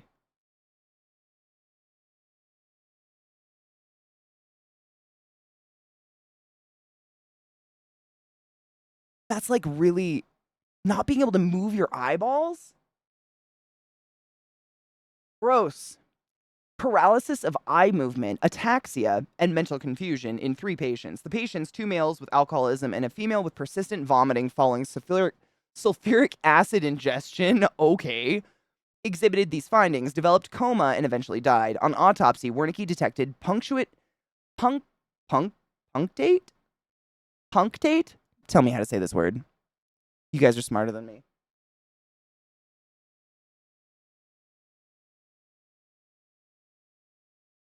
Punctate? Wernicke detected punctate hemorrhages affecting the gray matter around the 3rd and 4th ventricles and aqueduct of Sylvius. Those are parts of your brain. Don't worry. It's just parts of your brain. But what is punctate? Punctate? I might look it up. I'm pretty sure it means like puncture like holes, I would assume. But I've never heard that one. Punctate. Studded with or denoting dots or tiny holes. Good job. Crazy. I haven't done this in a bit. Guys, I literally haven't worked as a respiratory therapist for 5 years. It's insane that my brain still remembers this shit. I was brainwashed by school. So, on autopsy, Wernicke detected punctate hemorrhages affecting the gray matter around the 3rd and 4th ventricles and aqueduct of Sylvius. He felt these to be inflammatory and therefore named the disease polioencephalitis hemorrhagica superioris. Jesus, fuck my ass. Or my asses. Sergei Korsakoff, a Russian psychiatrist, described the disturbance of memory in the course of long-term alcoholism in a series of articles from 1887 to 1891. He termed the syndrome psychosis polyneurotica, believing that these typical memory deficits in conjunction with polyneuropathy represented different facets of the same disease. Jesus fucking Christ. Oh my God, it gives us a fucking... Oh, come on.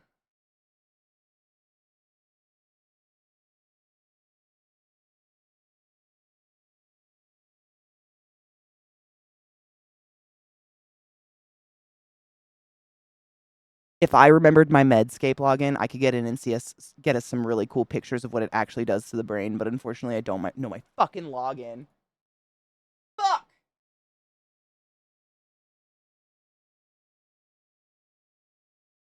There was potential there. There was potential. Let me see if I can find. I think it's really interesting to actually see the pictures. Like punctate, I would like to see that.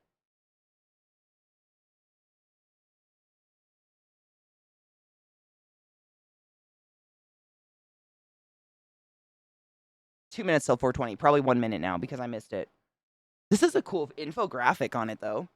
Wernicke's encephalopathy versus Kornikov syndrome. Remember coat rack. Coat rack?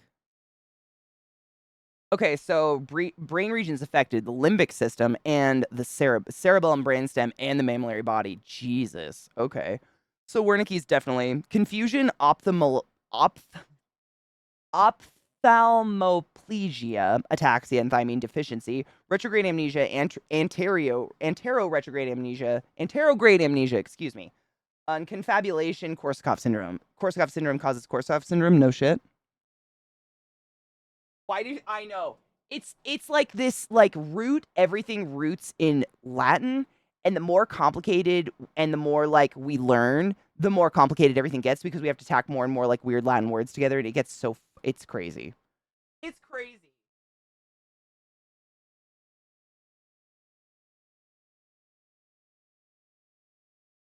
Weird. This is interesting. Well, it's so small. That's what she said.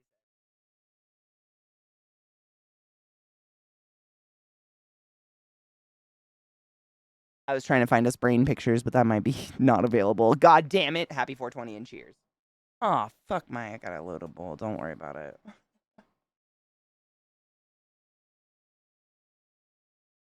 Oh, no shit. The singer from Breaking Benjamin dealt with this from alcoholism. I didn't know that. Oh my God, that poor guy. Is he doing better? We ain't got no water. Let the motherfucker burn. Is that the song? Which one is it? I know. Is it Gasolina? No. Is it Jesus? Help. I know the song. Why am I blanking? No, but there is a song. It's like, we ain't got no water, so we blame it on the alcohol shots. Gasolina was the top song when I was 18 years old. Ooh, tally gasolina.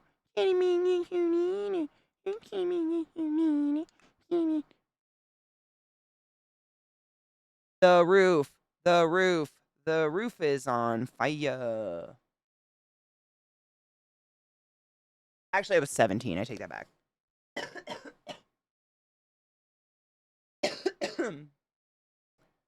Ooh, what kind of weeds? Ooh, Viata, what kind of weeds? I'll wait for you. If you didn't cheers, I haven't cheers for 420. I'll wait if you're breaking into your new weeds. I was just trying to find a cool picture of a brain, but apparently that's impossible. Bastards. They went on hiatus for 6 years, but they made 2 albums since, and the 7th album in the works, apparently. I honestly thought they were never coming back. Their hiatus, my sister was seeing them live a few times, and we were both relatively big fucking fans of them back in the day. And then they kind of disappeared. I had no idea who dealt with that. That's so sad. Oh, fucking cheers then.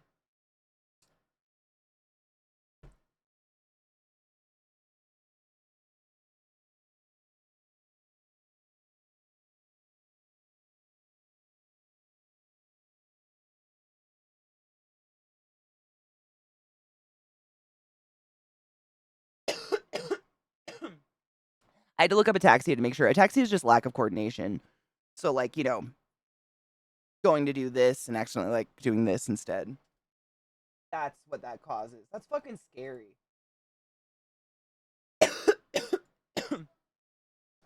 Yes, still the same strain. I got just an ounce of the same strain this time, but I have, like, what is this, water hash?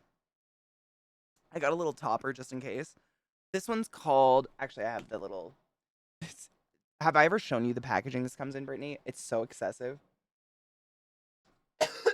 If you ever get 710 Labs dabs, they come like in a little ring box like this. It's so precious. And then you open it and you've got your little dabs inside and it says OGs make better OG. And then it's actually got a little pamphlet that tells you all about your drugs. And then you've got your little pod of your drugs inside. And it's magnet. It's crazy. It's so extra.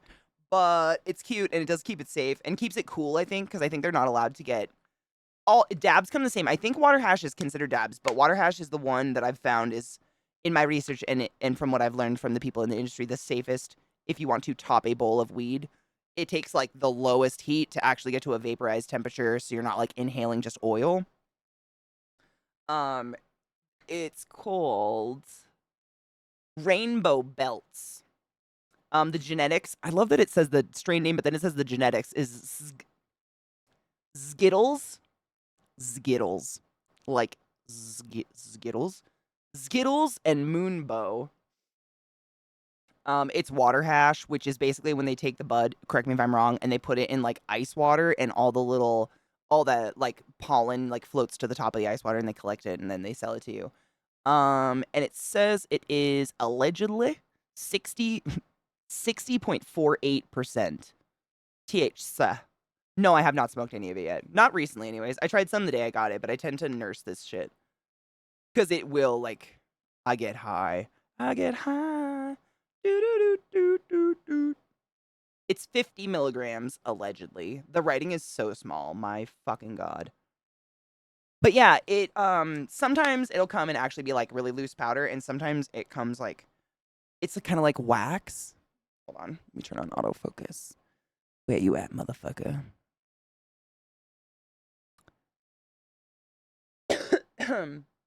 So it kind of looks literally like earwax inside.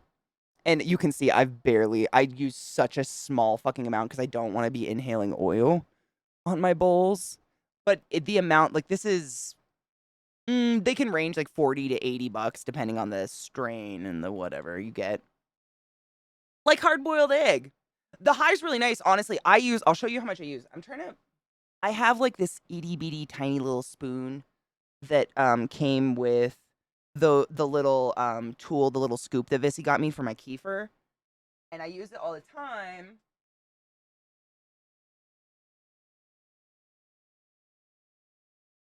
But I think I put it in my makeup thing on accident for some reason. It's so perfect to show you like the exact, I use such a tiny little amount. But if you ever like have, weed that's not the best, it's not like hitting you like you want, just topping it with the tiniest bit of water hash sometimes is nice.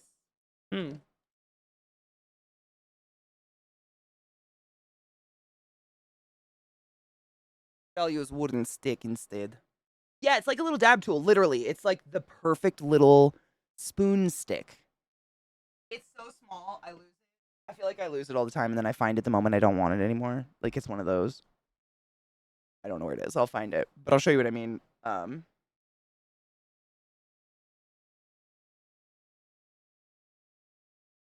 It feels like candle wax, the texture.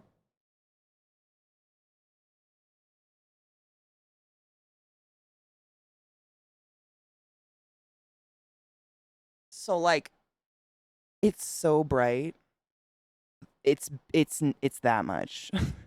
If that even comes up, it's so bright in here. It's really hard. I kind of like fluffed it by like shaving the top of it to get it fluffed up so it's not like one thick ass piece. But that's all I use, and I would never use anymore because it just wouldn't burn right, and you don't want to risk like fucking inhaling oil or whatever. You know? Literally half a grain of rice, Void. That's a really good way of saying it. Yep, like half, not even pinky nail, half a grain of rice, or like the white of a normal pinky nail, like that much. The white of your tip, of your tip. Yep. Unless you have a torch. If y'all do dabs and have a torch, you can do more safely. But without a torch, there's no way a hemp wick or a lighter is ever going to hit the right temperature to vaporize like wax or diamonds or anything like that to a safe like vape size, molecule size where you're actually going to absorb it. So it's just kind of a waste of money, really. These bitches in chat that literally work at dispensaries could tell you it in way more specifics if you're like, that's really general and you want more information. We actually have a Discord for that at Tallulah etc. There's many people in there that know a lot more than me. I just regurgitate what they teach me. I just don't want us to die.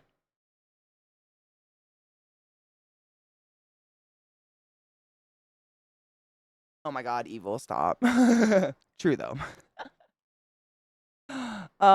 Could you theoretically ingest them? You could theoretically ingest them, however, I don't think you would get anything out of it. I think in order to get something out of eating THC, it has to be a tincture. I believe. Correct me if I'm wrong. I think there's something to that. Like, you can't just eat. I mean, you might get a little bit what your body could break down, but there's something about, like, molecule size and shit like that. Your body's just not going to break it down to the right size. Something like that, right? 4? Oh my god. Are you okay? Dude, good for you for going to the fucking dermatologist, though, Glut. I'm proud of you. A lot of people are like, I have no skin problems, I'll never go. And then when they go, there's like 10 moles on their back they have to get removed because they have cancer and shit. It's so much easier just to go and get a checkup and get an eye on that stuff. Proud of you, man. It's important. Skin, I mean, you know, I tout this more often than I probably should, but your skin is literally the biggest fucking organ your body has. And it's the #1 defense against the outside world. Like, take care of that shit. If you can, take care of that shit. Good. Oh my god, I'm so happy. Dude, do you have relief at all yet? Like, what kind of, are you on like steroids, like steroid creams? My dad had tons of them when we were kids, and I used to use them sometimes when I got that seborrheic dermatitis on my scalp. It was terrible. Viata, good for you for fucking going. Cheers to you. I'm cheersing on that dab for, seriously. I feel like dermatology is one of those things that gets brushed over, but like, no shit, if you can afford either a dermatologist or a dentist, I would almost suggest the dermatologist. Almost. Like, they're both super important to see at least once every 5 years of your life. Like, but goddamn, your skin is so important, and the sun is the devil. Wear sunscreen, please. I love you.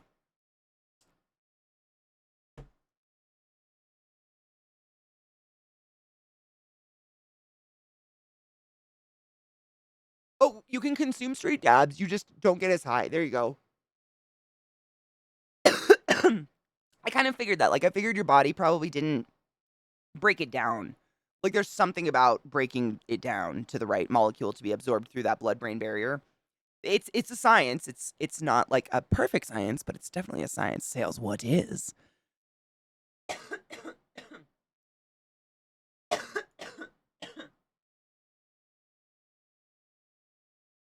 I'll wait for the song to end because I'm not a hater like that. Oh no, shit on your knee? Dude, you sound like Penis. Penis gets that shit on like his elbows, forearms, and stuff whenever he has to like, whenever he's like in an environment where he's super sweaty or has to wash his hands constantly. And I mean, I saw it at a convention one time and I almost cried holding his arm. Like, it looked so painful. Like, he was doing the creams. He had just gone to a doctor to get creams and stuff for it. And he was wrapping it up. But the fact that he lived with it for so fucking long, my God, it almost, I mean, fuck the pain, dude.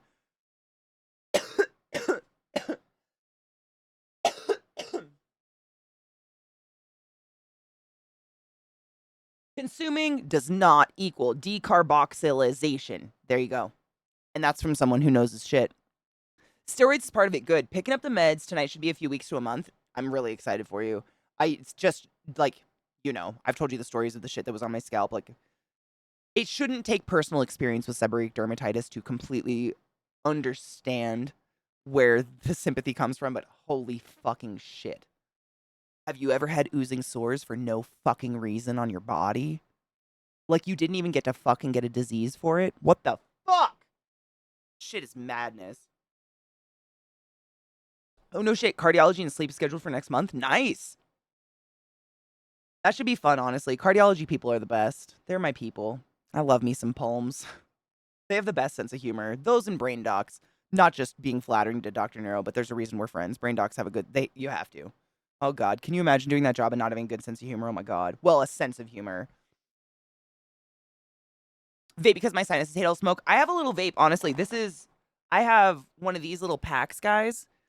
And if I'm not sitting at my desk for an extended period of time, i.e. sitting and playing a video game, sitting and streaming or something like that, I really don't smoke bud at all. If I'm up moving, And if I'm out doing stuff, this is my little guy that I carry with me everywhere. And I just take like 1 or 2 hits. It doesn't feel in any way like hitting a bong, but it takes the edge off of just like the spikiness I kind of feel when I'm around other people. You know, that like that instinct to be defensive about everything. Like, sorry I exist kind of attitude. But yeah, I cough so much more with one of these than I have ever coughed with a bong. Unless I take some nasty, dry, hot bong hit. Like, those are fucking foul. But this thing, if I hit it twice in a row, I cough my lung out. It's wild. In the famous word of John McClane, my sunscreen is haute couture, flips middle finger. A fucking men. Mr. Fox, I love you so much.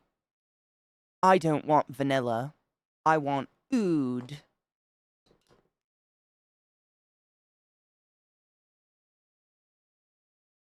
Thank you so much for knowing one of my heroes. One of the legends that survived the makeup apocalypse. David, how are you, love? Lizzie, how are you doing? Is it normal, Void? I assumed it was normal because there's something about it. Like, sometimes I think maybe I take a much bigger hit than I do physically on a bong because you don't have that feel of the heat and everything. So it's like I still don't get as high. Or maybe it's not like as instantly high. I don't know. It's definitely different. Vapes are different. I can't explain it.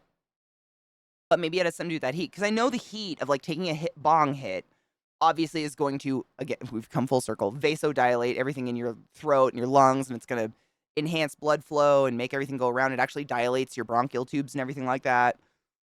You're surrounded by a total lack of snacks. Oh my God, do you have like Instacart or something? And if you don't, when you sign up, usually you get your first delivery for free, and you can literally have snacks delivered. Delivered, I'm saying. Like, in the moment of an emergency, it's quite delicious and wonderful to have. Me too. Oh my gosh. And it's so, like, sometimes if I'm just having, like, a day, I will put on a John McClane playlist and just absorb them for hours. Like, the years of their videos. Like, I don't even know how to explain what a fucking wonderful human being they are. If you don't know John McClane from YouTube, like, holy shit. What a legend. I don't know. I don't know what to say. Like, I've never heard anyone just drop their name like that before, Fox. I'm so happy right now. They're one of my favorite humans. They're so, like, immensely classy, and I want to be them so hard, but they also are under no pretenses, and they're so fucking silly, for lack of a better word. Like, you can tell John is a damn goofball, and that is my heart. Like, if anyone has truly stayed classy, right there. 100%. Can you adjust the power on your vape? My first one couldn't and was hot and harsh. Got one I can set the power on and it's way lower temp. Actually, no, not at all. These little these are like these don't take like herb or anything like that. They just take this little like oil cartridge in them. And they all say like this is blood orange specifically for packs, whatever. But there's no heat at all. Like I don't even feel myself taking a hit. The only way I know is I honestly go cross-eyed and I watch that little thing light up.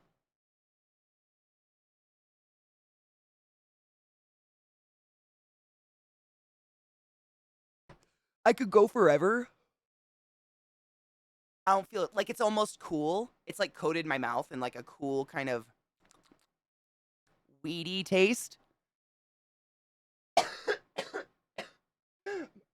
every time this happens, and I think it's because I can't feel it. Like, there's no, I don't, Sinimus, anyone in the industry, can you explain this? The little packs? I can't. Yeah, it's almost like doing a cool, like, mist in your mouth.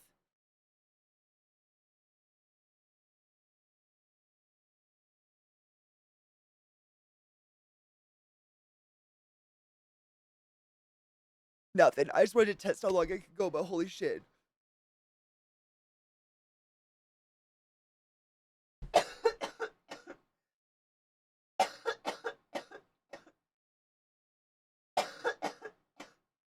Holy crap. It's the weirdest cough because it's like not hot.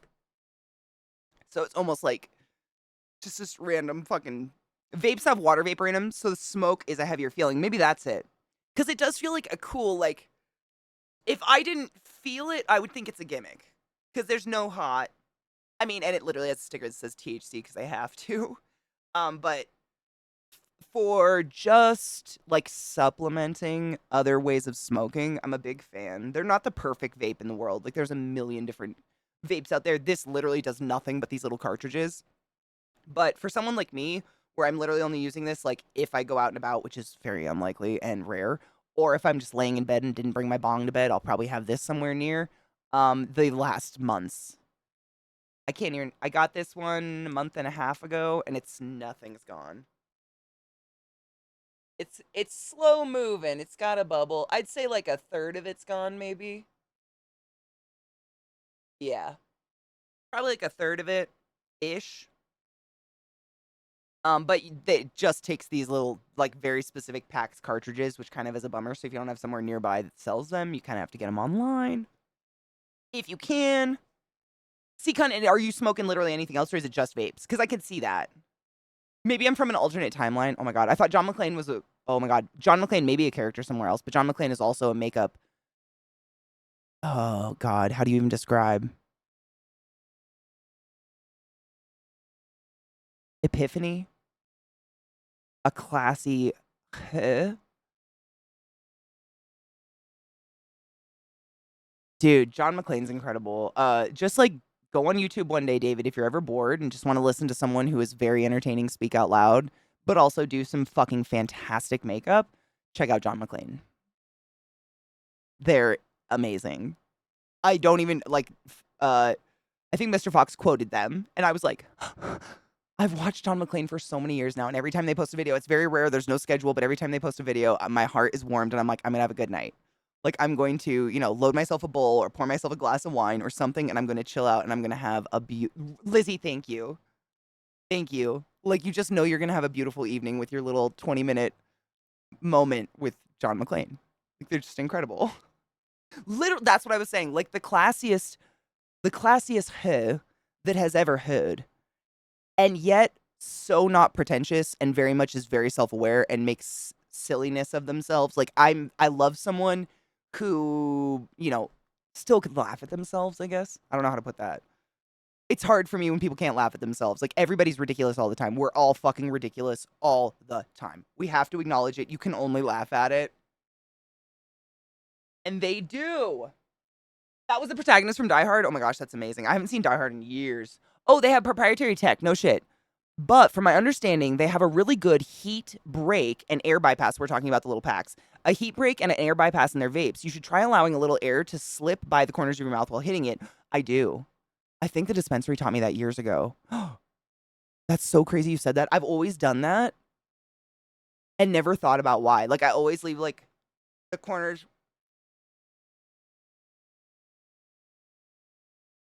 I've never known why. I think I was taught that like 50 million years ago. Whenever these were invented, which feels like 50 million years ago now. Weird that you mentioned that. I'd never thought about it, but that's apparently the good thing to do. With practice, you can reduce the volume of vapor mixed in with your total breath, and then you don't cough as much, right? Like, I think that's why I naturally kind of started incorporating it, so I'm not just taking some fucking huge hit of just the vape stuff. Because it's so concentrated, I think it just, like, coats my fucking bronchial tubes and, like, freaks them out and they spasm. And immortal as they themselves say, how do you say you look greater than God without sounding arrogant?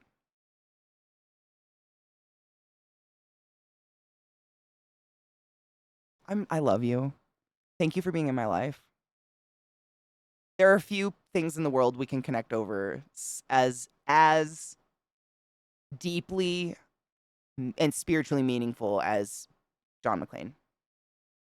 From YouTube, the makeup world, not from Die Hard, although maybe both, I don't know.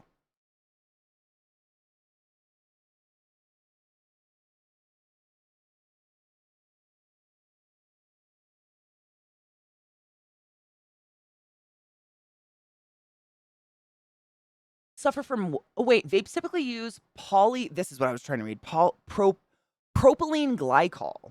This suspends the THC in flavor oils and mix in vegetable glycerin and run it through an atomizer so it functions the same way as a rescue inhaler. No shit. That's incredible. So I wonder why we can't make rescue inhalers this amazing. Like delivering such a nice dose without it like sticking in your mouth. One of my biggest complaints about like inhalers and such, giving them to patients, was a lot of people wouldn't ask for or offer a spacer.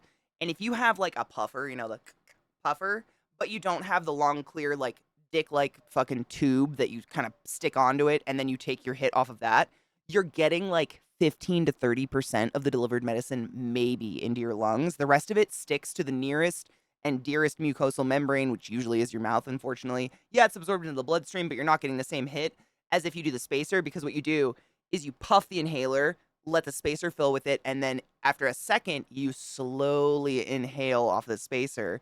And by then, the molecules have atomized to a good point where you're going to get it all into your, like you're getting up to 70% into your lungs as opposed to, 15 to 30%.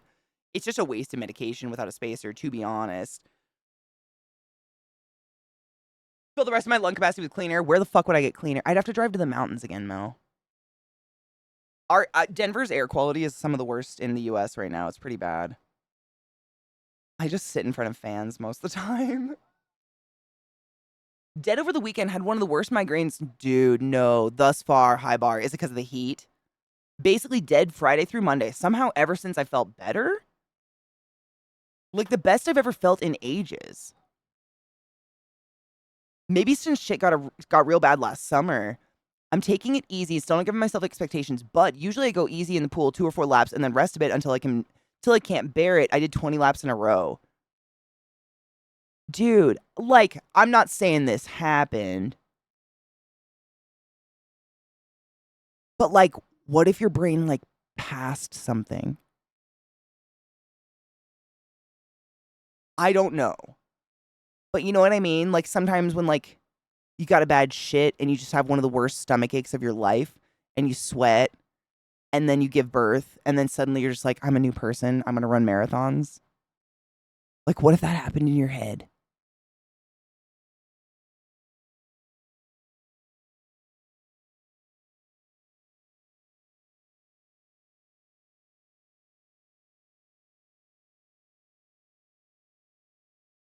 What if your head took a shit? Lizzie, I'm saying, like, it sounds like that. I've had those before. Like, not the shit, but, I've had, like, gone through one of these sinus infections for 6 months and then been slammed with a really bad flu. But once that flu's over, like, I can breathe and my face is new and my body is new and I fly and I run and I sing and I jump and look at all the fucks I give. You know what I'm saying? Been there. But then, nobody's perfect. Zach calls me Hawker. What a cute, loving... Katie, your chat is your biggest fans. No shit, Mel. I have 2 fans. I have, like, this big guy that, like, blows air up against the bottom of my desk and envelops the dogs because they nest under here. Oh, Bill's on the couch, but I've got Trick under me, and it's the only way we can stay cool on this side of the house because this is, like, the side that the sun rises on and then kind of sits on all noon and then goes over. So unfortunately, my stream time, I've actually been thinking about moving my stream time like an hour or 2 early until this heat fuck is over. Just literally almost for my dogs. Like they can't, like when they don't want to go outside because it's so hot. I feel so bad.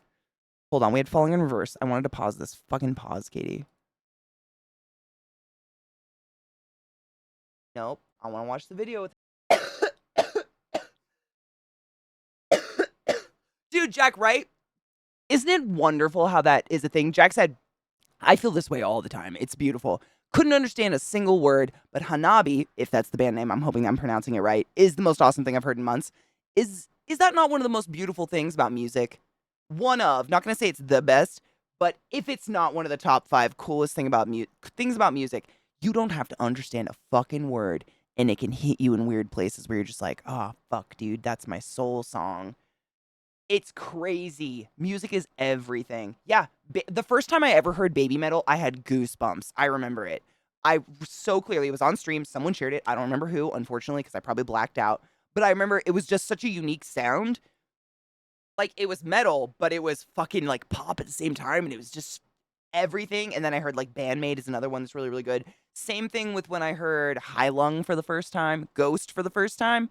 I almost, like, had heart palpitations because it just hits you. Those aren't necessarily bands that I can't understand, but it's music that hits on a weird level. Like, I don't understand probably 99.9% of what they're saying in High Lung, to be honest. They use human bones as instruments. Who the fuck knows?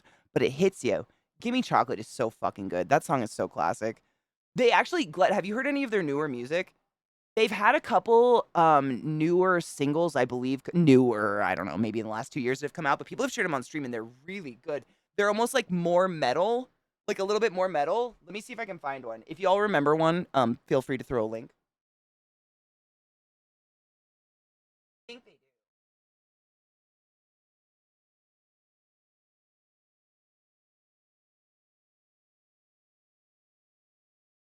They definitely do. I'm trying to figure out which ones I've heard. They have 2 brand new ones, though. Is this one a video? Maybe we'll experience it for the first time together. I think someone shared them in stream. I don't know. Let's fucking go. Miss Ma'am, what happened? Did you try to get a cat? Did you try to get a cat? You want to talk about trying to get the cat? I think Miss Ma'am might have gotten batted right in her little noozle cheeks. Ooh, good suggestion for music to listen to while driving. Like ZZ Top, AC/DC, Led Zeppelin, similar. Dude, I listen to all of those. Oh my god, do you want to hear a new band we found recently that's actually pretty dank? And if you like those bands, I think you'll like them. Literally yesterday, someone suggested them, and I've only listened to them twice ever since. But I don't want to wear them out. But goddamn, they're great. Fleetwood Mac. I always have Fleetwood Mac in a mix like that. Like literally almost anything out of the 70s. Do you like kind of like butt metal, but you're just looking for something that maybe you haven't heard yet? Steel Panther is an excellent choice. Some of their music hasn't aged well. They have some antiquated language in it, but I don't believe they have any ill intent. They're pretty fucking funny.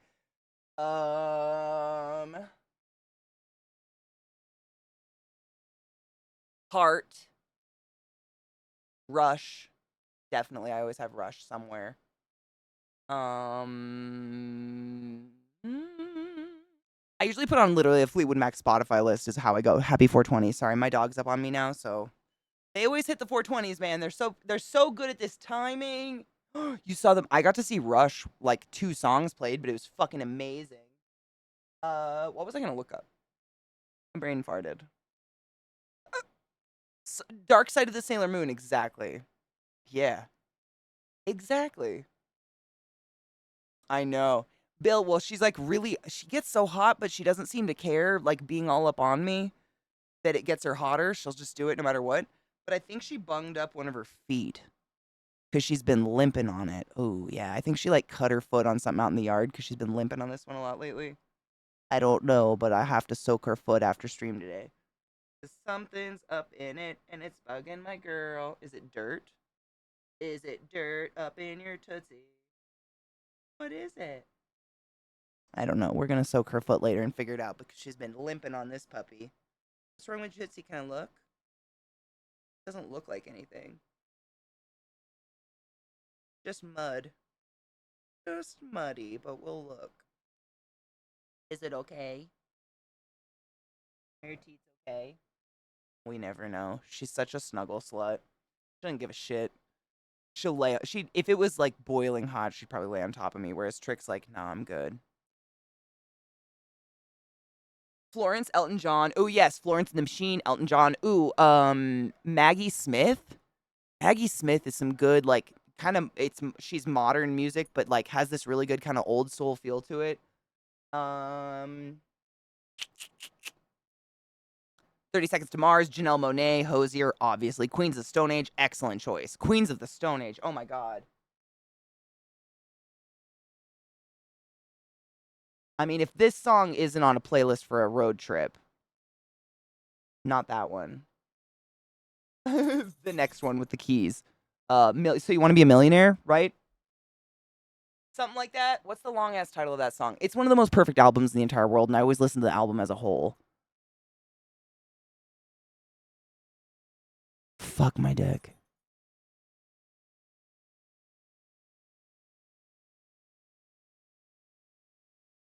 The album Songs for the Deaf. Songs for the Deaf. You can't even hear it.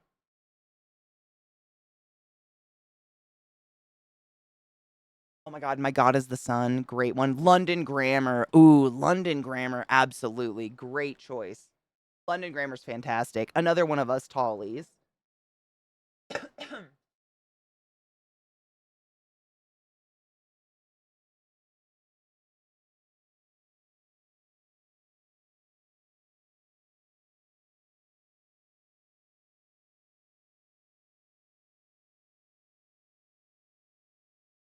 This is quintessential for playlists, I feel. Is it just me? Moo. Queens of the Stone Age, hard yes. Like almost everything, though. It's really hard for me to pick us. Like, I would just add them. Audio Slave. Soundgarden.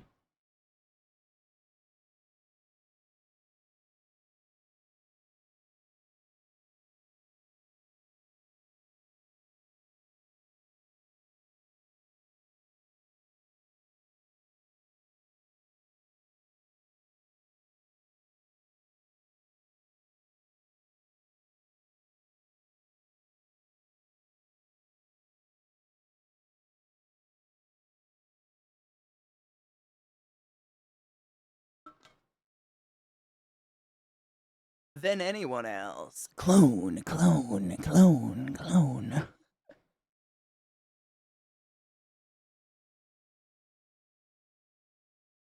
A saga. What's the saga? It's songs for the deaf. You can't even hear them. Jesus Christ. What year is it? Phil Collins. I'd throw Kiss on there. There's some great Kiss ballads out there that are fantastic.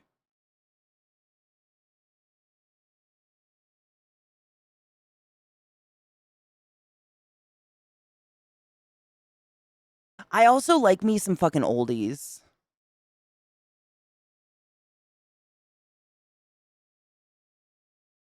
Yeah.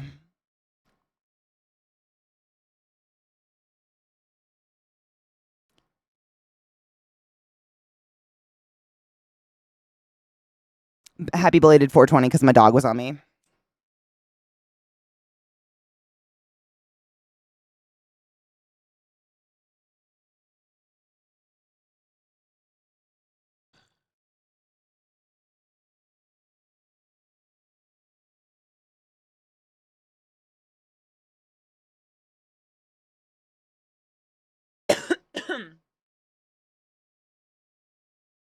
It's very hot here, Najila. It makes my brain not work. No, the Heavy Metal 2000 soundtrack. I don't think so. Is it like not on any other album? I don't know. I don't think I've ever listened to that. I don't know. Maybe? The song is still so fucking good. It's almost as good as Cute Aggression. Did I not turn it down enough? I tried. How about that? It hits fairly hard. I'm one of those people that will smile and nod through a conversation to get through a song, but you know, that's me. I got a lot of links from some of you, but some of them crashed. TikTok crashed. Oh, problematic Ronnie Radke shit. I'll have to go through that. That looks like a whole lot of boring reading about how someone's a douche cockle. Oh my god, I have too many pages up. Un moment. There's too many. Oh, there's one. No. Oh, there's enough.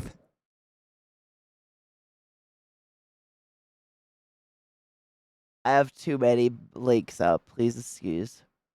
Oh my god. Holy shamakaway. It's never ending. Oh my god, there's more. Someone didn't clean up after arts and crafts today.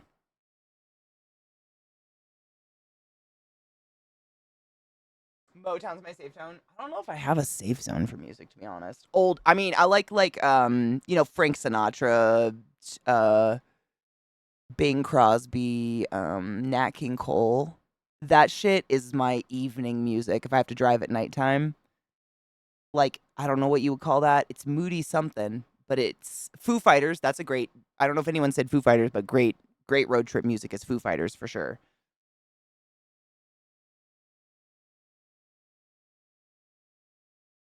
Foo Fighters, right? Fucking A, dude. Yeah. Dude, 40 plus tabs open. OCD is the worst. It's the worst, dude.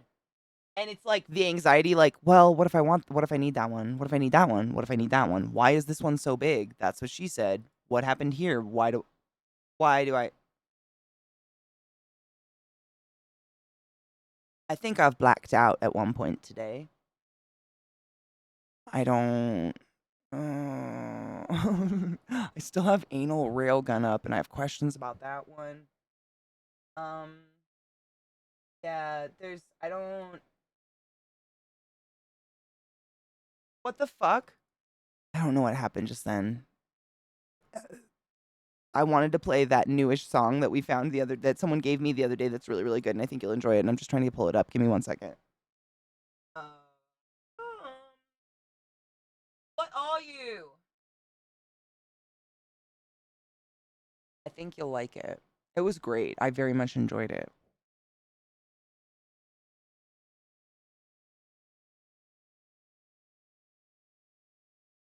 No.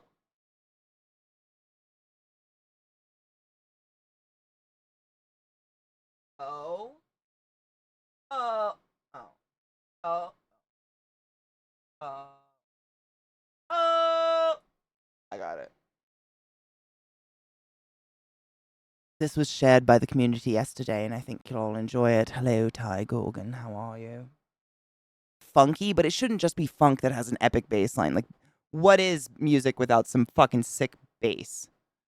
Is this gonna be a video or is it? It says high quality, so maybe. Poor Josh Homie. Jesus fucking Christ, Katie. Nope.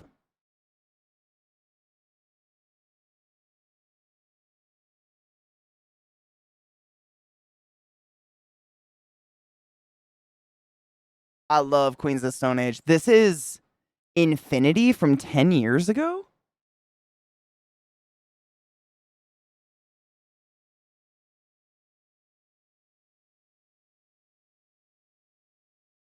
How have I never heard this?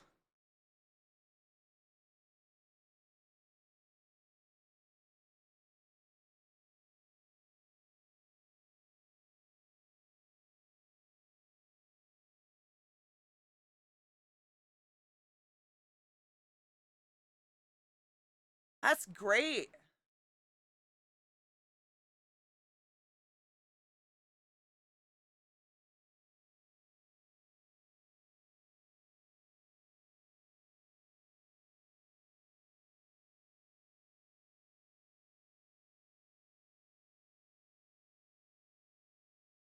Yeah.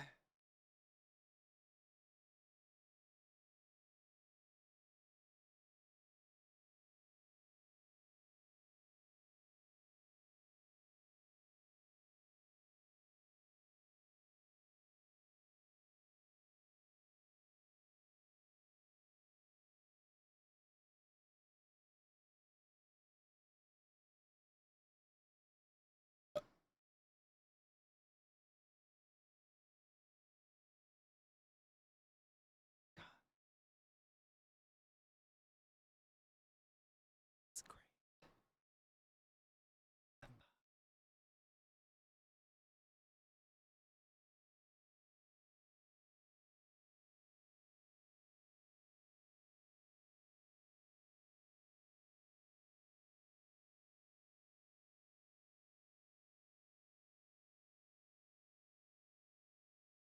Oh my god.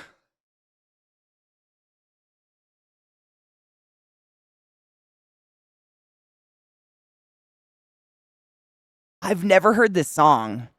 I'm appalled. I was a pretty diehard fan for a bit. Still a huge fan, but like I've never heard this. It's great.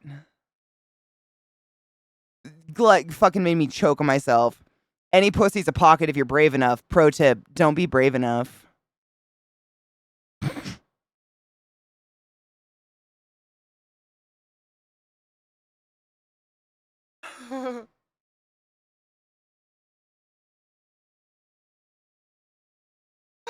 The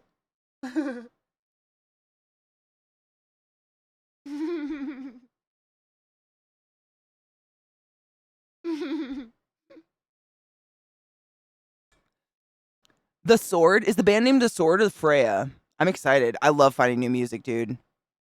I'm sure you're aware, it's fucking hard. Giggity.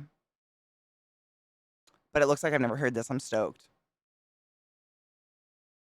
Facts, the whole is not always glorious, nor is the sword for the sheath, not the music. The Sword is the band. Okay, good. We've come full circle. We kind of started today talking about the abnormal things people stick in their asses that send them to the ER.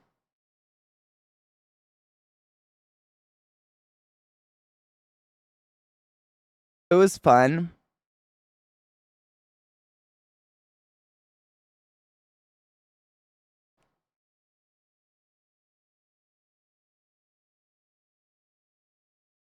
Oh, Fiona! Oh my god, it worked. The sandalwood fucking worked. Congratulations. We interrupt your regularly broadcasted programming to cheers to Viada's son getting a really hard to get fucking apartment. We burnt effigies. We maybe took some sacrifices. I can't. Where the fuck is my sandalwood? I put it somewhere so it wouldn't set things on fire, but we burnt herbs and things. We did everything we could because God's not real, but we do our best. And fucking cheers to that. Well, maybe. I don't know. Let's, cheers.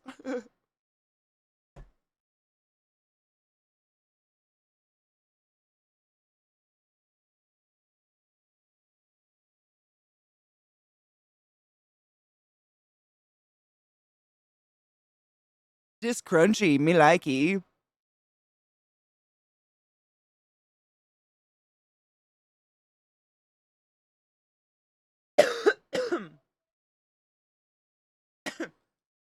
I mean, Lizzie ate the beak, so like every part was eaten. The weird part was the only part that wasn't like I thought people would be weird about the ass, but it was the beak. There was a fight over the ass. It was wild.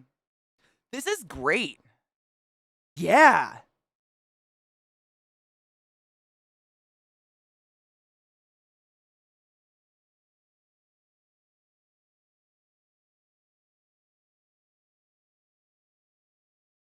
Uh-huh.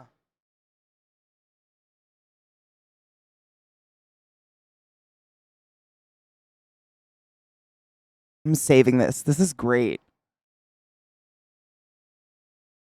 Fuck yes, Gorg. This is dope.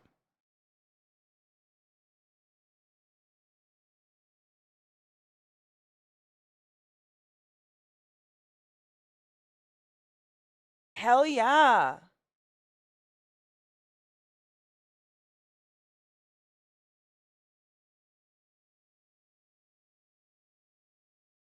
I don't get really vibes of any other band. It's kind of unique. Like it's got similar sounds from like similar, but the full like ensemble of it's pretty unique. I dig this. Yeah, it's like totally I get that. It's like do they have a term for that like neo 70s or something? But I'm not against it. Like it's dank cuz they're trying to do something new. Yeah, it's like almost stoner rock. I dig it a lot. I could totally get high in a van to this. Oh my god, Gorg. Well, allegedly some people are getting their permit button back. So like maybe I've gotten mine back. No, still no permit button, but I have high hopes.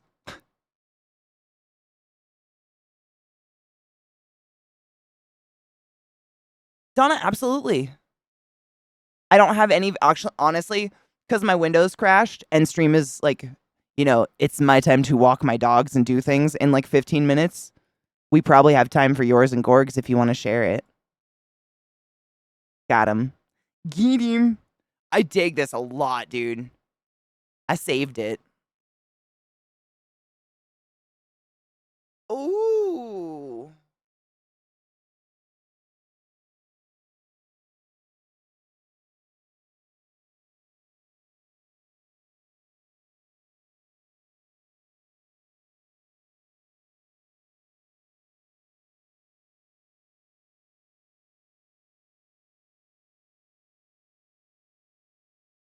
Yeah.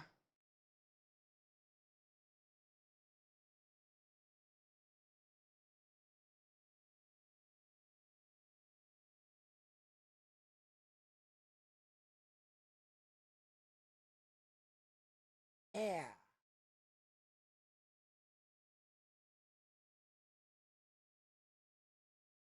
Oh my God, Lizzie. I almost sneezed at that. Oh my God, Lizzie.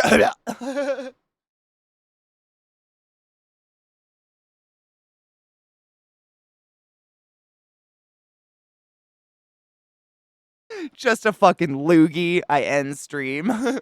Later. It's so hot. I'm sorry.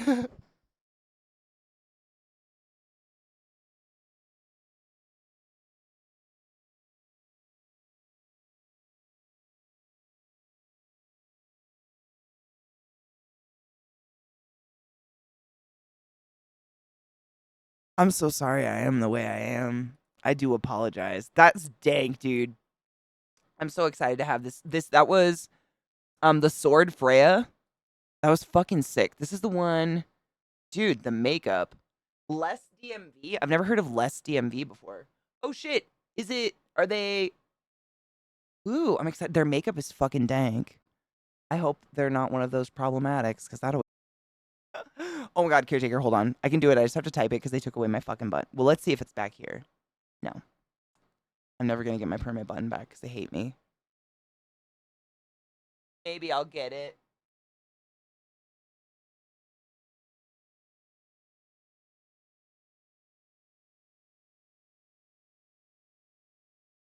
Did I beat anyone? Did I do it? Oh, did I fucking type it wrong?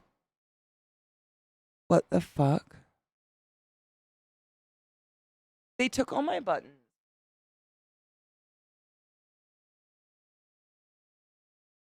My computer's being a dick. Thanks, Viata. It literally said permit's not a command. So maybe I'm just broken. Maybe I need to restart everything. What the fuck is that? Oh, Iceland Kills. Dude, we love Iceland Kills is dank. I want to make sure the volume's not terrible. The opening was like a very scary half clown. That was some lip touching. Who is the killer who fucked his mom's neck? That was fucking dank, my dudes.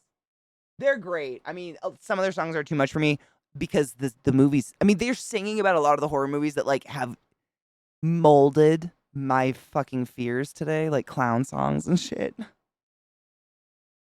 Dude, BDO, we were listening to a lot of like what was Harabe, I think was the name of the band, but they were very similar sound to, not exactly the same and definitely just complemented each other, but similar sound to like Bandmade or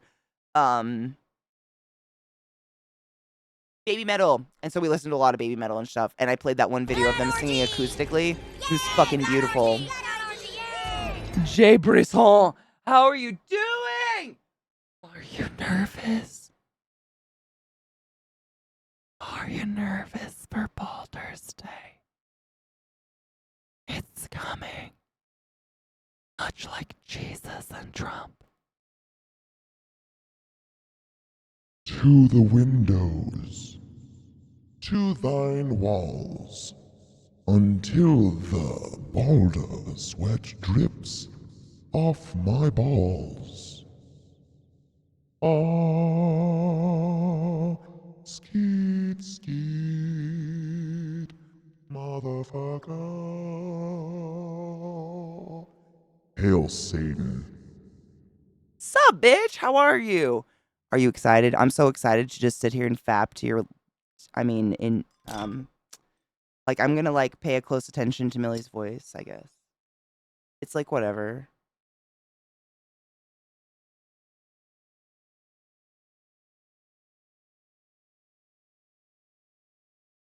Sup? It's actually welcome, Jay. I hope you stand up and stretch your dick and get some fucking water, wash your hands, and stretch your body because I know you've probably been streaming for a long time. But thank you so much for thrusting your peeps upon me, Jay. Right though, thank you so much for not faulting me for just being right in my actions. Like, I just need confirmation. Honestly, though, I bought that game the fucking moment it was buyable and have not touched the goddamn thing. Because they keep saying, oh, we're gonna wipe it. Meh. And I'm like, oh, can you not, though?